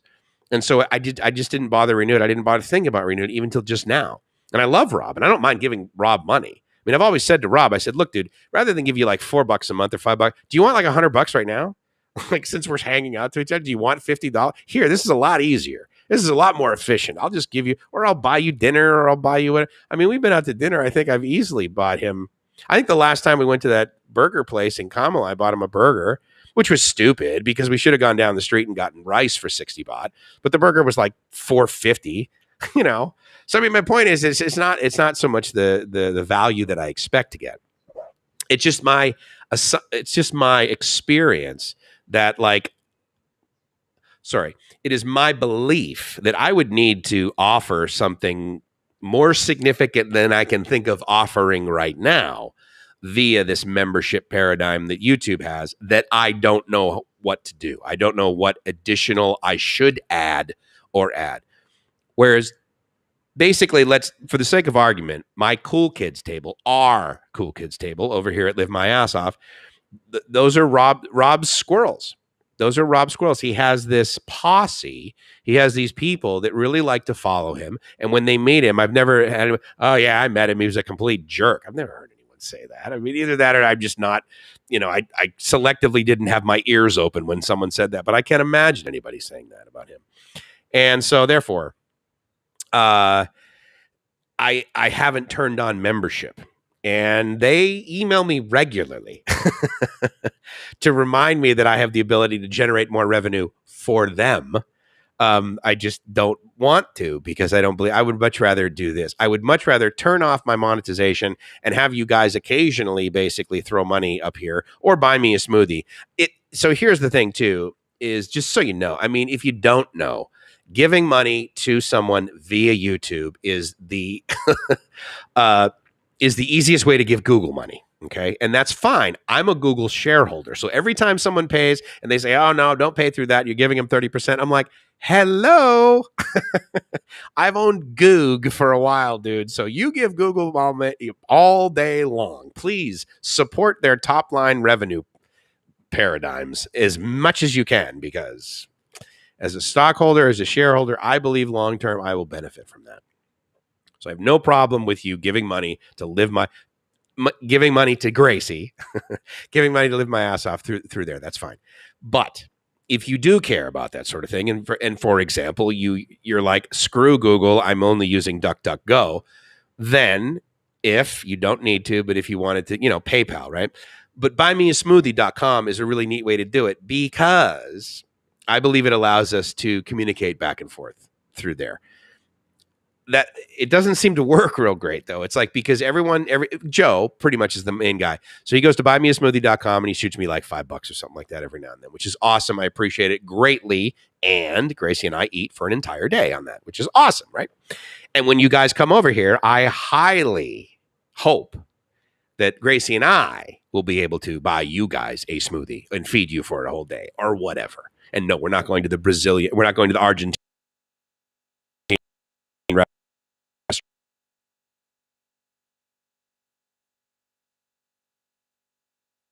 for a day. Seems like a connection issue. Is that YouTube?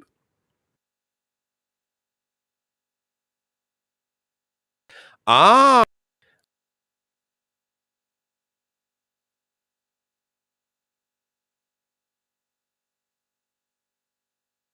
I'm not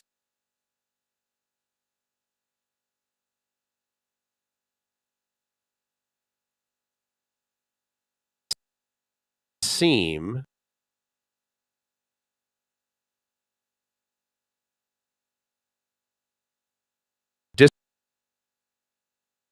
disappointed.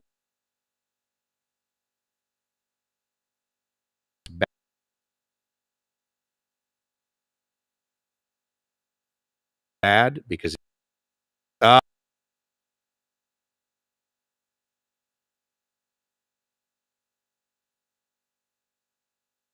oh, is it you?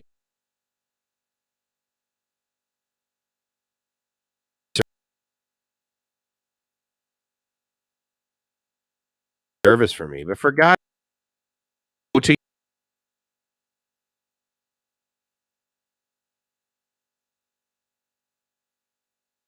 YouTube.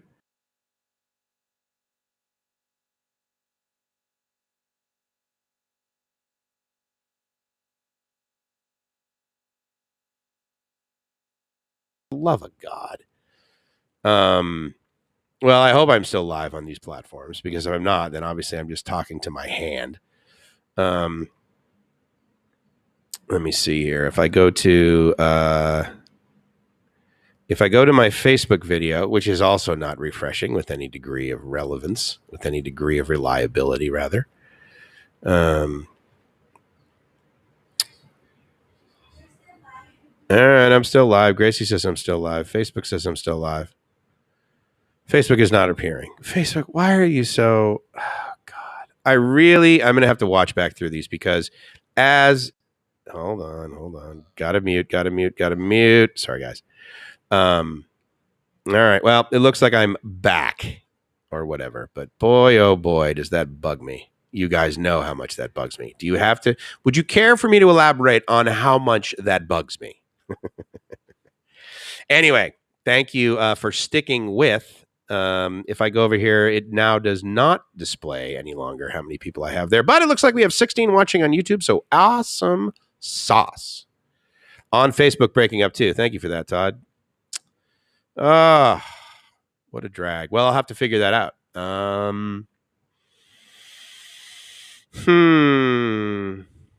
You want the girlfriend t-shirt? As far as I know, you can still order that.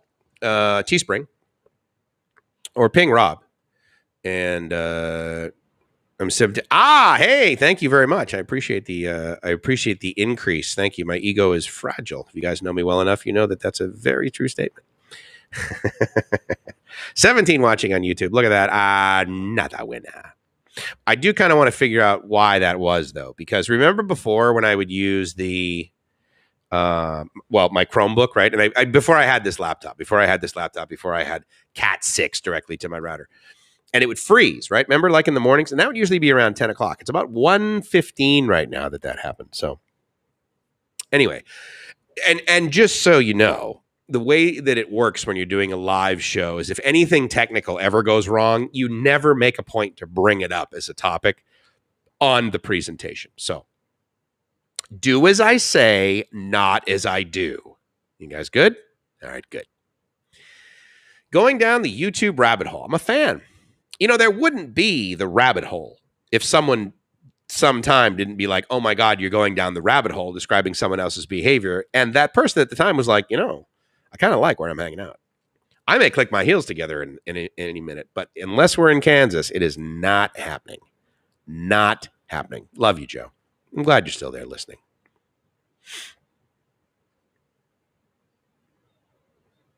Still on, baby. Still on. It's only been 3 hours. I mean, what the hell? I will say I need to figure out a better... Oh, wow. So one of the things that I recently ordered was a replacement chair. If for no other reason than I was leaning back in my chair about 4 days ago, and the welds on the chair broke. This is like my office chair that I was using. Cost about $1,000 baht. The welds broke. I fell back in my chair, feet up in the air, slammed on my back. It concerned Gracie. The good news is that I wasn't harmed in any way other than my ego. And I think my feet went up and kicked the table and something shook, but I don't think anything fell on the ground or got damaged. But I've ordered a replacement chair for that, which is supposed to be a much better quality one that's padded and it's got nice arms and it's, you know, because that one, the bottom, the seat was, I mean, I could, when I was sitting on it, if I sat the wrong way, I could feel the metal bars. So arguably, I probably should have paid a little bit more for that, which I've done on this new one. This new chair, ladies and gentlemen, is a full 1,400 baht. So $43, including shipping, for one of the world's best office chairs will be my expectation. I will inform you on whether my expectations get met or exceeded upon delivery. EDC is from the preppers on the net. Oh, yeah? What, Electric Daisy Carnival? Is that what you mean? Sorry. I just went all EDM on you. They came up with it when they had preppers on Discovery Channel, plus the term bug out bag from SHTF plan. Shit at the fan. EDC is from the preppers on the net. EDC. Oh, I'm missing something. I am not Cool Kids Table right now. Oh, I'm bummed. You're gonna have to educate me. Right now, because of the beer bug, I have time and no money. So you got my time. Right on, dude. That's awesome. It was like, what are you doing? Well, I can either do something productive or watch Mike on YouTube. I think it's YouTube again. I don't know. I'm gonna go 51% YouTube, 49% Mike's internet connection. So we'll see. I join memberships to help support the channel of people I watch regularly. I don't really expect that. Yeah, and that's sort of where I'm at right now. However, as a producer and if someone who has the ability to turn on a membership switch, I don't really believe that it would be something helpful. I don't believe that it would be an offering that I should have on my channel. I don't know. You guys let me know. I mean, shoot, there's the core group of cool kids right here. There's 17 people watching right now, which is quite frankly, that is a full Cool Kids table as far as I'm concerned. So yeah, you let me know. Should I bother or what should I spend my time on? There's a question for you. What should I spend my time on? Because I think I'm doing something that adds value globally as well as to the relationship with Gracie and I. When we can travel, we will. It is Thursday. I really hope that tomorrow, Friday, we get Gracie's passport back. We would actually have already been to our appointment at the Philippine embassy and I believe had the paperwork necessary to prove to the world that she can get married to me, who can already have paperwork, that already has paperwork to prove I can get married to her. Had our passport only been needed to be taken for a few days, but I guess they need around a week to decide whether they're going to give us this thing. So the attorney states that we will get her passport back tomorrow. As you might guess, the passport is a requirement, or at least some severely legal, piece of identification is necessary to get into the Philippine embassy. So we don't have that, and our next appointment is therefore on Tuesday because I gave it a little bit of slop, thinking potentially tomorrow we may not get her passport back. We will get it back eventually. I'm not worried about that. It would just be nicer to be able to do that. So I believe the next course of action is go to the embassy, get our paperwork so that we can get married. Then start traveling more. But you guys might be like, no, Mike. No, Mike. You should be doing this. I'm just curious. Not necessarily tell me to do, but I was just curious what other people think other people should do. I travel a very light, small backpack. If I brought luggage, I could bring small requests from expats if there is a need. I appreciate that. I have done that before. The good news is there was only one guy that wanted to take advantage of that again wanted to. He tried to. You let people take advantage of you. I did not let this person take advantage of me. I put up a healthy boundary, which was the response of no. Don't be a dick, dude. I'm not doing that. But I know what you mean. And a lot of people do that. That's pretty cool. The people that do travel light, they come over here and Rob has the squirrel. You have the pigeon cam. I really should get pigeon. Well, see, again, with this, it's sort of anticlimactic because it's either me, pigeon cam. And I was watching back a little bit of the replay yesterday, and I noticed that the transition between this and pigeon cam is there's a lot of pause. It's hardly an elegant switch. So I'm not real familiar with that. So the next time I come online, I will likely be using OBS, and I will be probably able to very elegantly switch between camera A and camera B. Otherwise, Chris will be like, dude, that dissolve? No, that was horrible. Drop for about 5 seconds and now frozen vid and audio. And you typed that at 15 after it is now 20. Hopefully it is good now. I'm not about that. Yeah, and Todd tells me it's breaking up on Facebook too. It broke up on Facebook. Well, that's disappointing, as you know, for me. I appreciate you guys hanging through it and toughing it out. Haven't checked baggage number 20 years. Yeah, I check baggage sometimes, most of the time. Okay, so recent local travel I've done. In fact, quite frankly, all of the travel I've done in the last year here in Thailand has been carry-on only. And I know I love it. It's awesome. But I also get places and I'm like, oh, I don't have this. Or I really wish I could have brought in a second one of these just in case. Or, oh, bummer, I don't have one of these here with me now. I need to go buy one. I really wish I didn't have to do that because I have 7 of them back home. I should have just brought, and so, it's pluses and minuses, right? But at the end of the day, I've never been without. I've never gotten what I needed somewhere. So if it's not on Rob's site, as you know, I'm watching when he pops it after Thailand and the world reopens again, then I can get one. Ah, got it.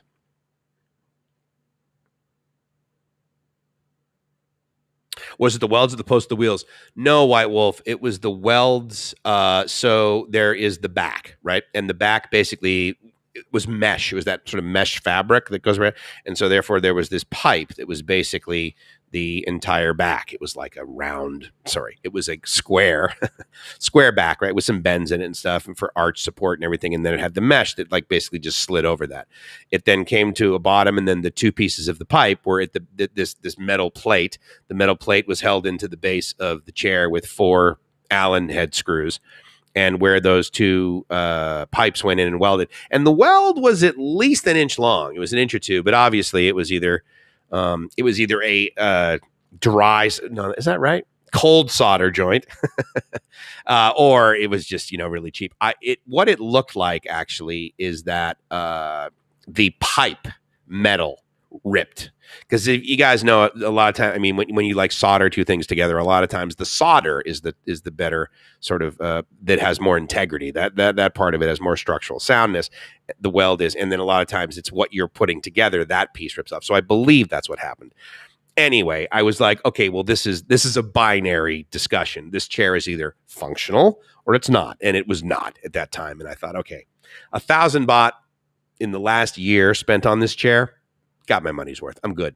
So then I brought it downstairs, threw it away in the dumpster, meaning that I brought it to the dumpster. And then they were like, no. They didn't want me to put it in the dumpster. I believe they wanted to use the bottom of the chair for something else, which they did, I guess.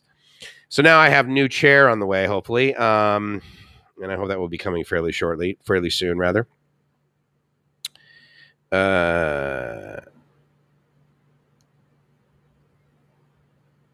Let's see here. Rob just sent me something about YouTube about open mic. So cool. I may check that out. Thank you, Rob. Look at that. 18 watching now. OMG. I am just banging up against the rails of success here. And as you know, Joe, absolutely. If we measure that in Filipinos, that is 18 million shakas along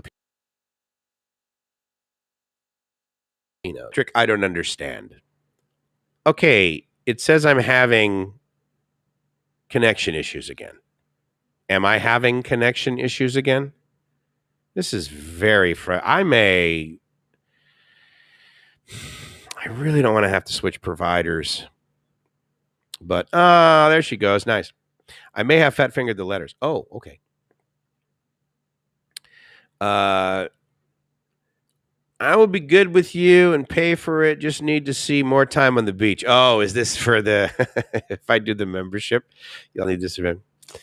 Everyday carry. Yeah, I had the letters right. Oh, EDC bag. Got it. Everyday carry. The bag you have, all you might need to get out of the bad time. Yeah, I've never heard of EDC for everyday carry until I met Dana. Sometime on my own self. Every weld is strong by tenfold in the metal. I was wondering about that. Thank you, White Wolf. I figured it would either be you or MetTech, actually, that would be able to answer that. I was never curious about it. I was always curious about that. I knew that, though, I think I knew that about welds, but I wasn't sure. But pretty awesome, right? So anyway, yeah, so the metal effectively ripped. It was not really that great. She's so awesome. Isn't it great? That's how great our relationship is. She literally is behind this wall, but we're connecting over the internet. I wonder how far the data went between her phone and me just seeing it now, when in reality it is 6 meters if you were to walk around the corner and into the bedroom. Yeah, pretty awesome, right? Again, really, seriously, again with the hiccups. Dude, I am...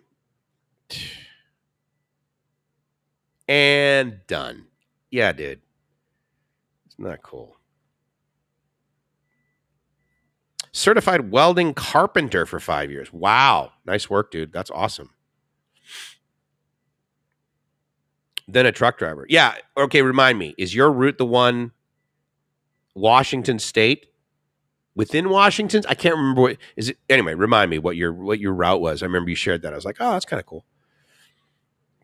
Or maybe you don't do that anymore. Maybe that was someone else. I apologize. $200 health insurance quotation from World Nomads for 8 weeks in the Thailand vacation. Now, I cannot speak to their customer service. Now, I know it's with World Nomads, but who is the underwriter? If it's Luma or Luna, I can't remember I think it's an M or an N. I can't remember. They're pretty good, actually. I had an annual traveler's insurance policy for Gracie and they were good. But yeah, please let me know who it's underwritten by, and then I can speak a little bit more possibly to the customer service you can expect. How is Mike Lock? Sarah? You need to say hi to him on camera. Yeah, Gracie, why don't you come over here and say hi on camera to the guys? If I'm still on, if the internet is still working, for God's sake. Oh, here's what Bangkok sent me. Hello, we have an idea for a show on the annoying parts of being an expat in Bangkok and thought it'd be fun to get your input. Do your friends take advantage of your status here? In what way? Oh my goodness. Look at this. Yay. I'm shooting video on my... Are you doing a TikTok? Nice. And how many? Do you have 9,000 yet? Close. Sadly. Life is over. Hey, what are we going to have salmon tonight? Yeah. Okay, awesome, cool. Have you had lunch yet? No. It's totally lunchtime. I know. You need to eat. Yeah. If she doesn't eat, she gets unhappy. Not just like emotion, like disappointed. Like her stomach will hurt. She'll physically have physical pain if she does not eat. It's very bizarre. Whereas I, of course, as a high fructose consuming overweight white male from America, I know all about making my stomach hurt. I eat too much. Oh, that sounds great. Chris, don't you just love that? Chris is like, Mike, they make good XLR cables in China, right? Anyway, so what were they saying? So if you guys don't listen to the Bangkok podcast, maybe we can go through this now, and then I can send them a clip of this and say, well, here's a sample, then just one. Here's a sample size of 17. Do your friends take advantage of your status here is the first question. In what way? A few things we thought of. 1, my cousin's roommate you've never met is coming to Bangkok. Can you show them around? That's pretty good. As someone who does not stay in a hotel, can you send some hotel recommendations? I get that. Because you're an expat, right? You don't stay in a hotel. As someone who's lived in a condo for the last 3 years, what hotel do you recommend we stay at? I get that. Can you tell me blank? Insert a question that would take 5 seconds to Google. Yes, I am in Facebook groups about technology for radio stations and other things. And people ask questions in there that I'm like, I am just dying to copy and paste that into the let me Google that for you and just respond that way. So yeah, that's pretty good. But yeah, the Bangkok podcast, these guys are cool and they're very interactive. And obviously they're just like pinging me saying, hey, so do you? It doesn't have to only be about your friends' questions. Are there any other ways that people try to exploit your expat status? Hit us back. So yeah, and just so to give you an example of like what I really want to do regularly with BKK.FM is it's engage with the people that have spent more than 5 seconds or more than 5 hours, quite frankly, listening, and I think that's a great way to do it. And I just got a notification, by the way, New York Hardcore Todd. I think he just uploaded a video about him being at some beach. No, you can just throw it in the fridge though. Just cool off. Thank you. No, I'm good. Are you going to have something? All right. Oh, yeah. See, so here's what I'll give you guys an example. So here's what happens now on this app that just got.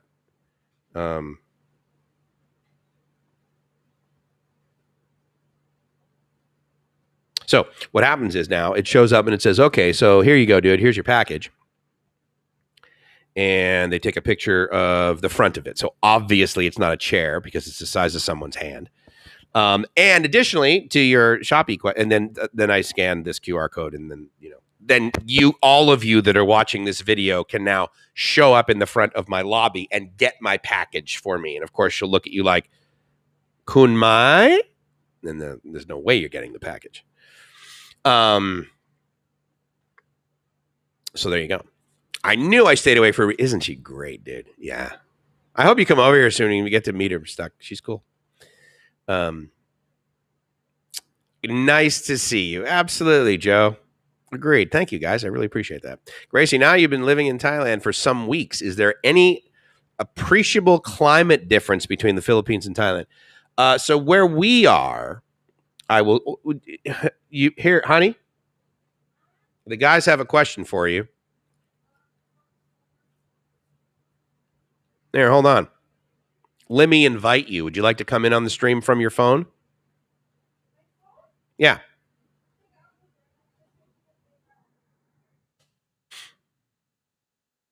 This will be true romance, guys. I could absolutely have her join me on the couch, or I can have her join the stream. Just click on the link I just sent you in WhatsApp. Okay, never mind. They would much rather see you in life, in real life anyway, honey. Yeah, so the question is, she's very tired. We've been very busy today. So now that you've been living in Thailand, the question is, do you notice any difference in the weather from the Philippines? No, I guess it's just the same. It's the same? Nothing. I guess You don't it's think just it- the same. You don't think it rains less here? Here, Yeah. it's the same. It rains as well in the Philippines. Lot more though. Rains more in the Philippines. Yeah, but like April and May, it doesn't really rain. It's summer in the Philippines. Yeah. Mm. But December, a lot more rain. Yes, a lot more rain in December. Actually, December it doesn't rain as long as there is no typhoon. Oh yeah, that's true. Right, Yeah. right, yeah. Because it's not rainy season. Yeah. But other than that, is it hotter there or hotter here? I mean, Bangkok's hot. Bangkok's hotter than Phuket, right? Oh, wait, here. Yeah, it's hot in here. I don't know. Maybe it's because there's a lot of tall building. That's why the wind. Oh, yeah, comes no, down. Bangkok. So, Yeah, Bangkok's much So I hotter. guess that's just the reason. Yeah. But that's about it. And actually, maybe it's just the same. It's just because in the Philippines during like 10 o'clock until 3 or 2 o'clock, there is really like nothing people who's coming out, just like walking around. Oh, in the because village. it's the hottest. Yeah, in the countryside, sure. Yeah.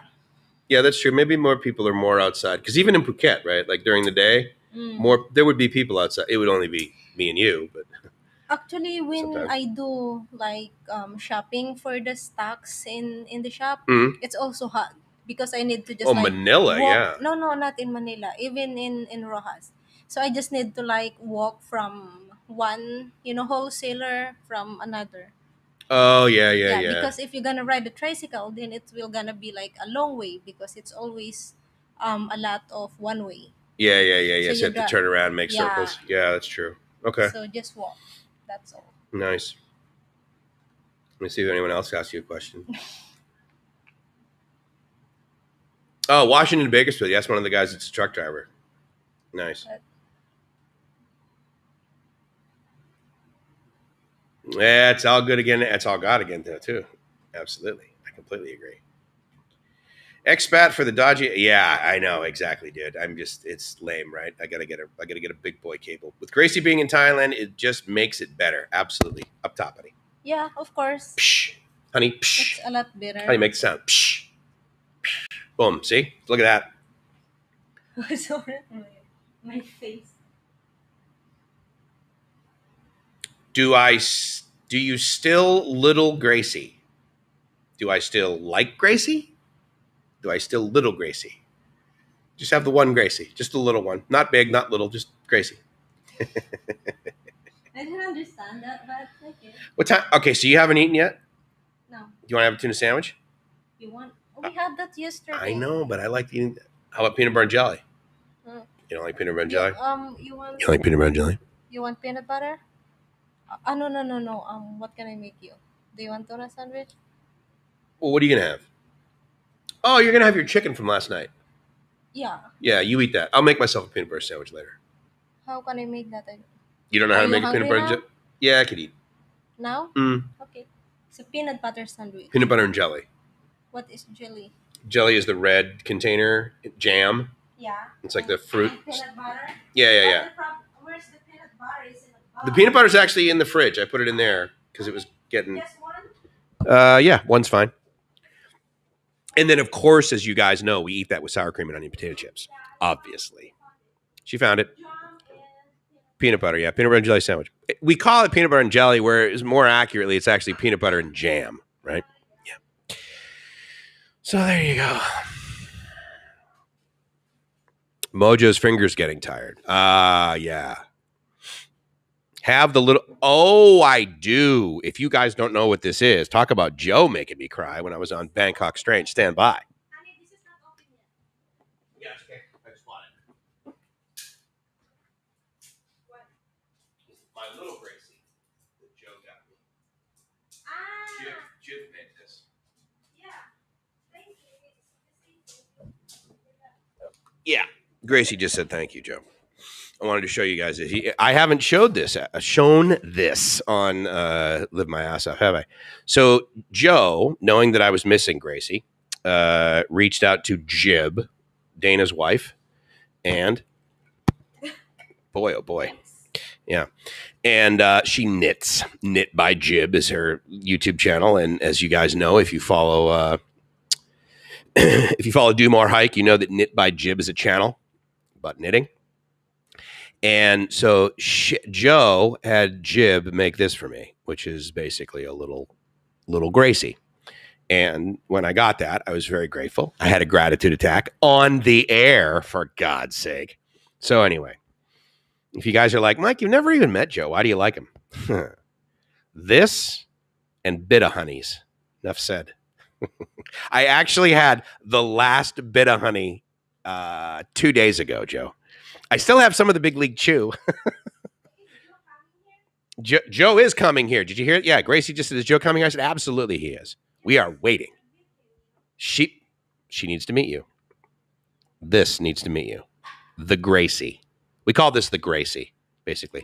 So the reason I was able to go get it, it sits right underneath my second monitor over on the table. And so basically I have the laptop here and then I have the monitor over there. And this sets like between the bottom of the monitor and the base of the monitor. And it sits there and it looks at me just like this. And it says, bit of honey, bit of honey, bit of honey, bit of honey. Or something else that you might want it to say. It's up to you. But thanks, Joe. You're awesome, dude.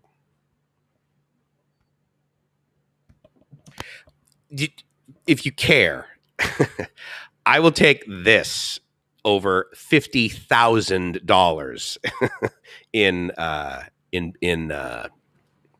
buy me a smoothies. So I just tried this. Maybe there's a poison. did you? Okay, nice. You tried it in case there's maybe a poison. Do you like it?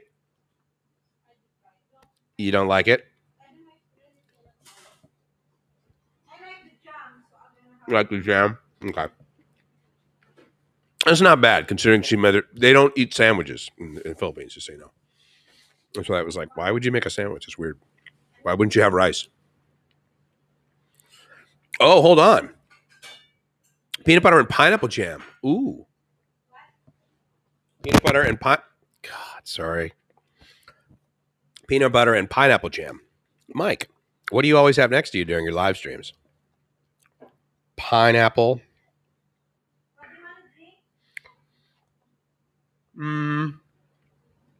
Milk. Milk, please. I mean, what else do you eat with peanut butter and jelly, right? Pineapple jam. Thank you, Joe. Going on the list. happyfresh.co.th. Next time I make a Happy Fresh order, pineapple jam. Oh, it's happening. Oh, it is in the works. It is in pipeline. I'm going to have pineapple jam. It is currently in pipeline. Oh, that is why you need to carry on. Halloween bags of Bit of Honey. Absolutely. Full on. What's that? Okay.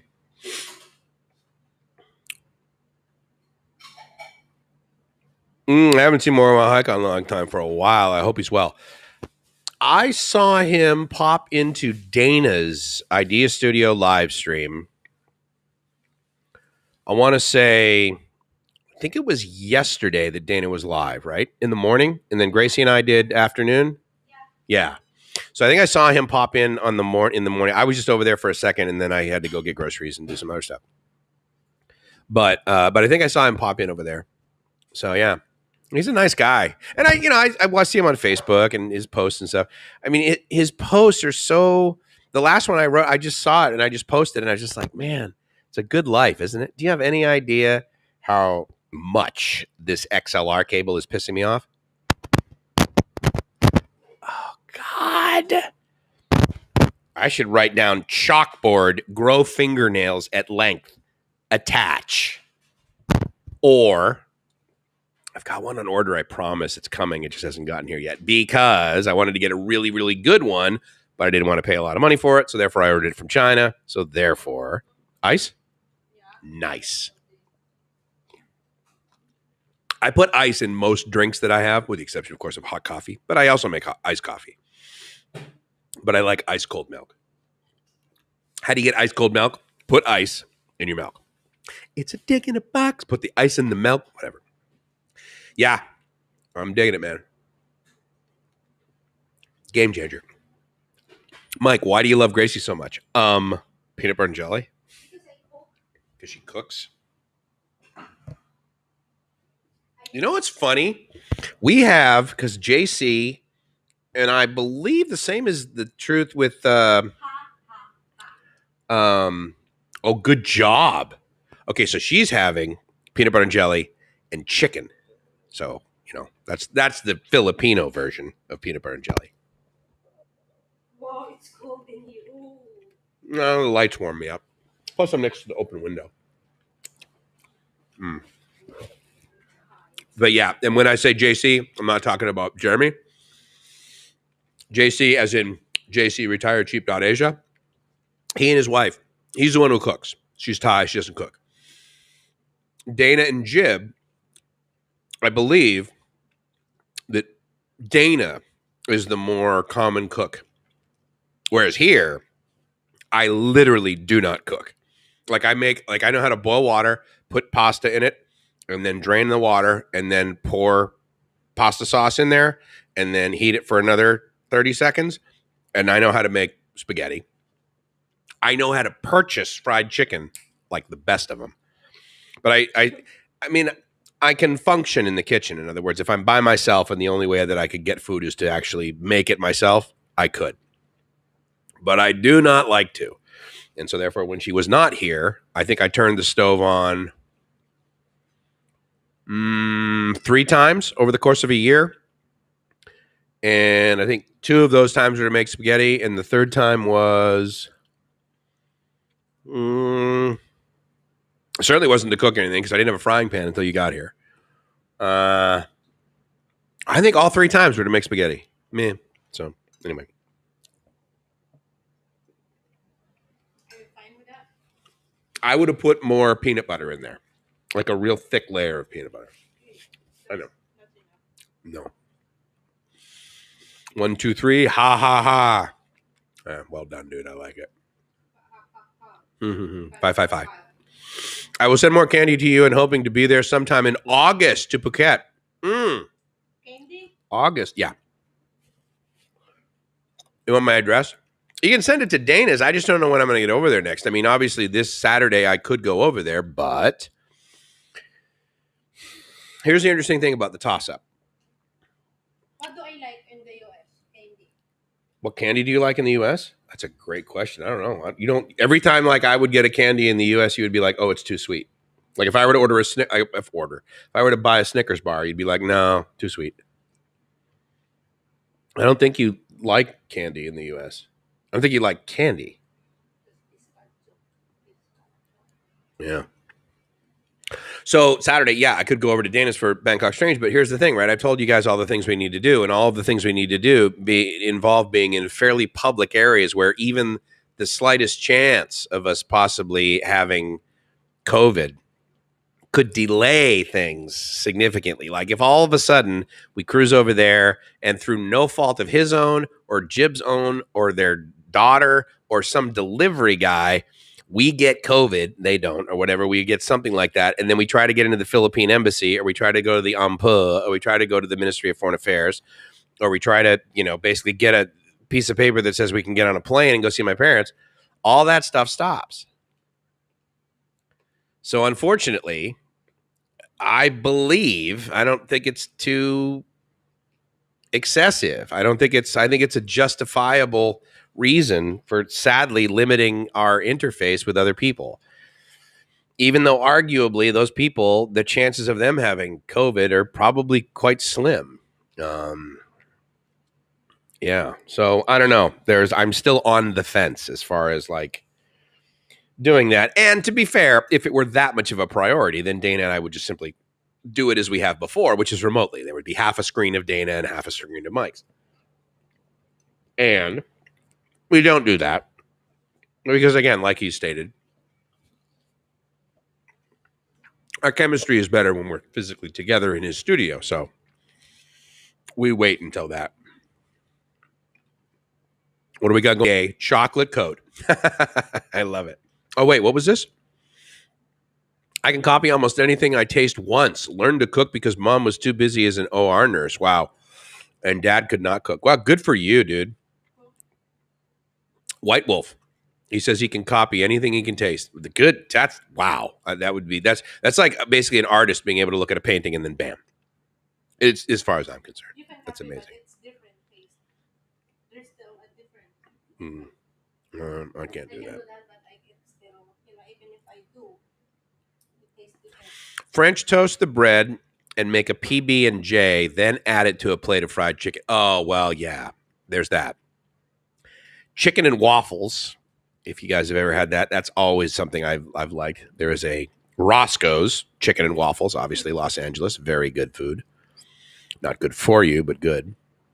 Can't cook, never learned. I'm right there with you, Matt Tech. You and I are hanging out, basically sitting here, just politely waiting for Gracie to make us food. That is how the paradigm will work when you show up.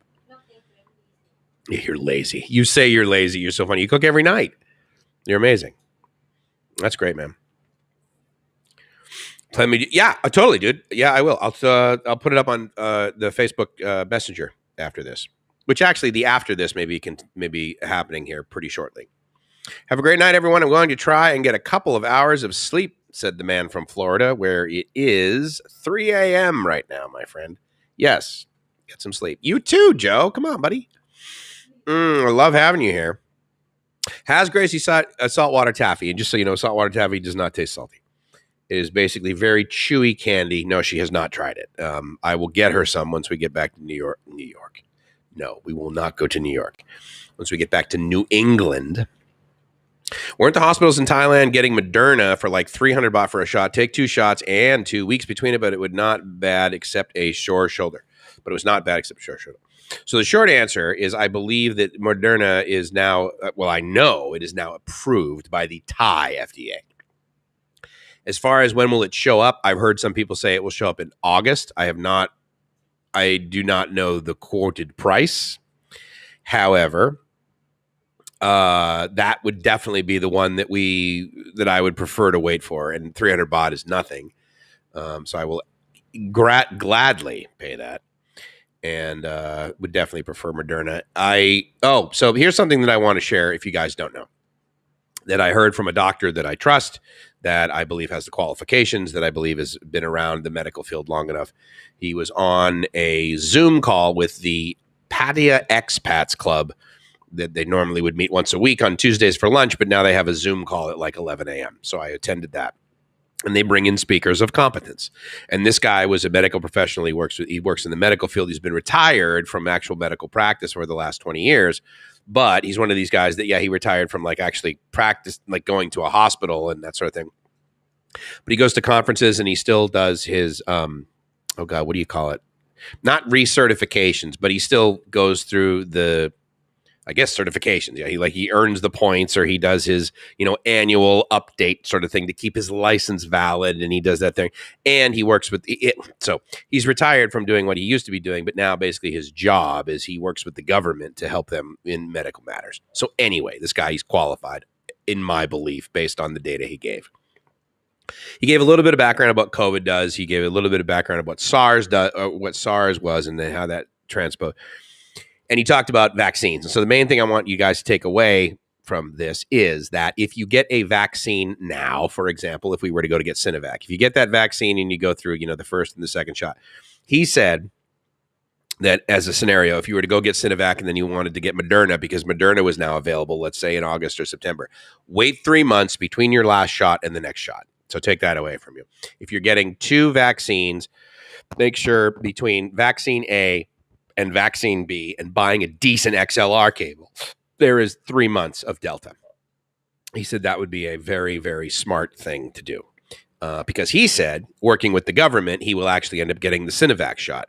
But personally and medically and professionally, he's actually going to spend the money and get the Moderna shot once that comes out because he believes that that is infinitely more effective. And of course, the way that it's designed versus the design of the Sinovac, he believes it to actually have the efficacy that it advertises, meaning north of 90%, close to 96%, versus the lesser one that is Sinovac. But he says it's also, the chances of getting sick from it are very, very slim. Yes, there will be side effects to a very small number of people. So The one that called you is the same. What is But it? it doesn't cancel the first one. This is the one that we paid. It's the same item. Oh, both of them showed up today? This is the one I guess that called you. Why would he have my number? We ordered it on your Lazada. It's in your address. Remember? Oh, and the phone number? Yeah. Oh, okay, cool. All right, good. So we got 2 of Gracie's, same thing. We cancel it, but I guess they don't cancel it. Oh, okay. That's weird. I thought I did. Oh, well. Yeah, all right. So there you go, guys. With that final word, please, if you do get a shot and then you want to get a second company's vaccine, make sure you wait 3 months. How's that? So with that, it's Mike's. Come on over. Mike's and Gracie's. Mike's and Gracie's from livemyassoff.com saying, I hope you're living the dream. Because if you're not living the dream,